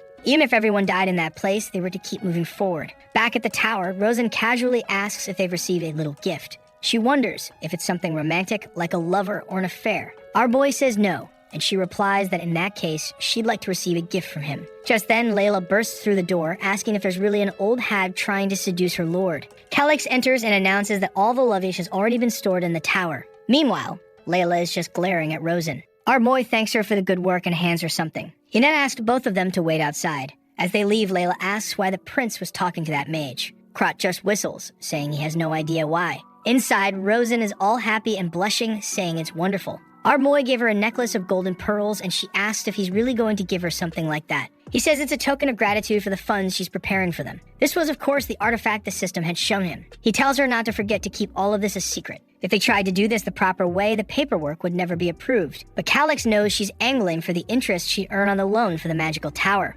Rosen reassures him, saying she'll keep that in mind and that he can count on her. She then asks why he wants so many explosion scrolls. Was he preparing for a war? Calix is impressed by her skill in extracting information. Seriously though, it's a normal question. You bought 30 scrolls that blow everything up. He stands up and says he's not planning anything like that. Those scrolls would only be used for mining. She finds it odd that he used something so expensive just to dig holes. She asks if he's found a gold mine. Calix is tired of how much information this woman is trying to pull from him. He waves goodbye, saying they'll continue the conversation next time. She looks surprised but smiles, saying she's looking forward to it. Outside, he finally has 60,000 gold in his inventory. With that, all the massive debts of the territory could be paid. He's just anxious to see Gerard's reaction when he finds out his treasures were stolen. While he knows he means nothing to Selvio, it's obvious he won't let the man who ordered his assassination get away with it. They would pay for what they did. Even if they had no idea this had already begun, the revenge wasn't over yet. Back at the golem, the men have wrapped chains around it, trying to pull the creature down. They anchored it to the ground, pulling in all directions until they finally expose its core.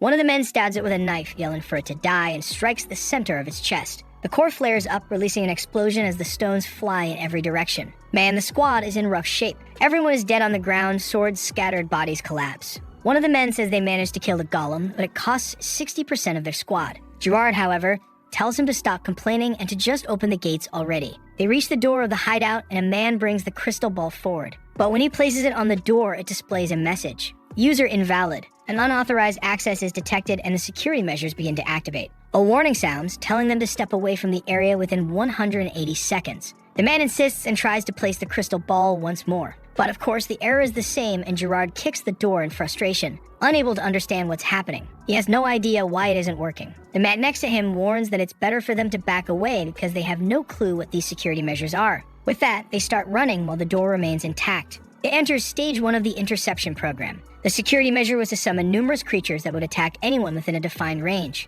Back in the carriage, our boy asks Layla where she heard that. She replies that she heard it while he was flirting with that mage. Our boy notices she seems a little angry and says he wouldn't do something like that. It was all business. However, he wanted to ask her something. What would happen if he betrayed Selvio? She looks confused and asks why he's even thinking about betraying the Viscount. Our boy says he just wants to know what kind of person Selvio is. The type to let his subordinates' mistakes slide? She explains that no, he's an extremely perfectionist man. A person who would never tolerate failure in any form. Our boy then wants to know what would happen to Gerard if the Viscount found out. Layla says she has no idea, but Gerard is also not someone who would accept being killed so easily. He would probably try to survive at any cost. It's obvious he wouldn't hesitate to betray the Viscount if necessary. Our boy thinks to himself that it's obvious Gerard wouldn't let himself be killed so easily. Meanwhile, Layla is watching him, realizing that the boy is planning something on his own again. Looking at his cyan-colored eyes, she doesn't know what this strange feeling is. And our boy is deep in thought, feeling like he's missing something. Back in the lands of Golda, the men have finally exterminated the monsters. The problem is that the Viscount's forces have also been almost completely wiped out. Gerard orders them to bring reinforcements and to open that door. There was no way to enter normally, so they had to use explosion scrolls. They blow up the entire door, and the entrance is now open. But the man already had a bad feeling about this. Inside, they realize the treasures are not there. Desperate, he orders the men to quickly find the silver. Everyone runs around searching. Of course, they won't find anything. One of them eventually finds a scroll on the ground. He opens it, wondering what it is. It's an explosive. Boom! Everyone's sent to the afterlife. When Gerard gets up, he has no idea what just happened. Most of the men who ran off to look for the treasure are now buried under rubble. At that moment, Gerard already knows. With what just happened, they will be executed by Viscount Selvio. It's time to activate an emergency plan. He approaches one of the men and tells him he's always been grateful for his service. Out of nowhere, another man comes from behind and finishes him off. Gerard tells the man not to blame himself because he did everything right. It's just that the secret couldn't leave that place. With that, another one is dead. The friend of the fallen man says that someone named Cape definitely won't stay quiet about this. They probably sense something abnormal in the region and will soon figure everything out. Gerard replies that it doesn't matter. All they can do now is follow the emergency plan. The scene shifts to Viscount Selvio's villa. Gerard is there, and the old man says nothing. He just stands there until finally he says he heard the story. Immediately, Gerard throws himself to the ground, banging his head and begs for forgiveness. Selvio says he doesn't care about apologies since results are the only thing that matters. He wants to know where the silver he had saved for the greater cause has gone. Gerard says it must be the work of some tomb raiders. He explains that somehow they must have dug their way in within a day. The man says that doesn't make sense since the security system would have been activated. Not to mention it would take a long time to dig that deep. Gerard lies, saying that most of the silver coins are still there. There's no way a handful of tomb raiders could have stolen everything in such a short span of time. Besides, they're already keeping an eye on all the merchants in the region to see where the precious metals will end up. Once that happens, they'll ambush them. Silver coins aren't something you can take far away very easily. Eventually, whoever stole them will return to sell them. Salvio says he understands and warns that it's best to capture those people as soon as they return. Gerard assures him there's nothing to worry about.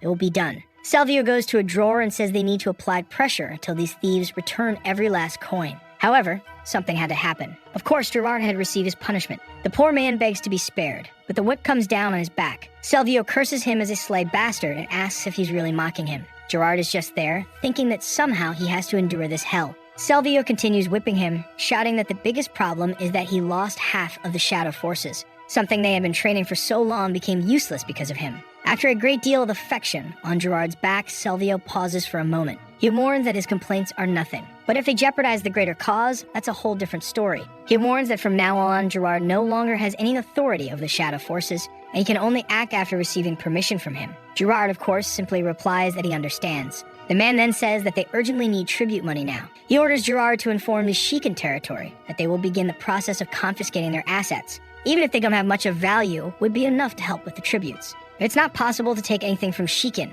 then Gerard himself would have to sell what he owns to pay the bills. Gerard just says he understands and tells him not to worry. Meanwhile, he's thinking to himself that there's no way he's losing everything he worked so hard to get. Salvio sits back in his chair and reminds him that he hasn't been forgiven. He'll have to find that silver. And if he doesn't, he already knows what will happen. Sweating profusely, Gerard simply replies that he understands and bows deeply. Outside, Gerard's friend asks if he's okay. He hands him a potion and tells him to recover quickly. Gerard drinks it, and the man tosses him a cloak, saying they need to return to the base soon. However, Gerard wants to know where this Jacoby is. The man responds that Jacoby drank too much, and after the fight, he hasn't been able to do anything. But recently, they added a desert boy who looks like Prince Calix. Gerard scoffs, saying he doesn't like desert folks because of their sunburned skin. However, he wants to know how the rest of the preparations are going. The friend replies that everything will be ready in 3 days. The problem is whether they'll be able to escape easily. The man reassures him, saying not to worry. Half of the squad is dead or injured, and the remaining ones are just low-level thugs, so this was the perfect opportunity.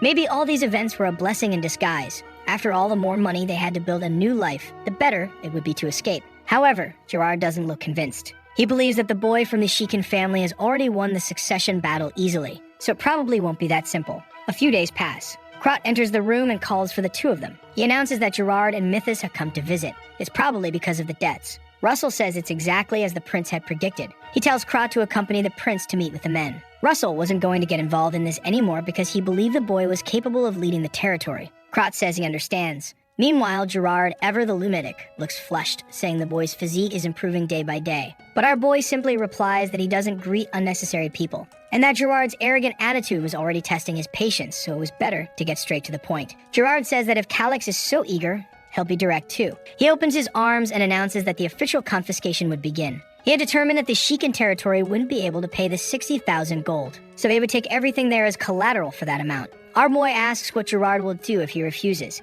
With a finger to his nose, Gerard replies that he'll call for a senior official to ensure Calix doesn't escape. And obviously, a forced audit of the territory would happen. Krot insults Gerard, but the man replies that this isn't a time for violence. It's just that he needs to be a bit more assertive in recovering his funds, as much as he also thinks this is the worst-case scenario. Our boy says that if Gerard really thinks it's that bad, he should delay the payment even further. Gerard replies that if Calix were a little more sincere, maybe that could happen. At that moment, Krot realizes the man is subtly asking for a bribe, but Calix feels that paying off the debt now would just leave him at a loss. However, to avoid complicating things for now, he decides to stick to the usual script. He announces that he has managed to gather most of the money, so there's no need for him to be sincere at all. Gerard suddenly stands up and demands to know how he gathered 60,000. Our boy asks why he looks so angry and surprised.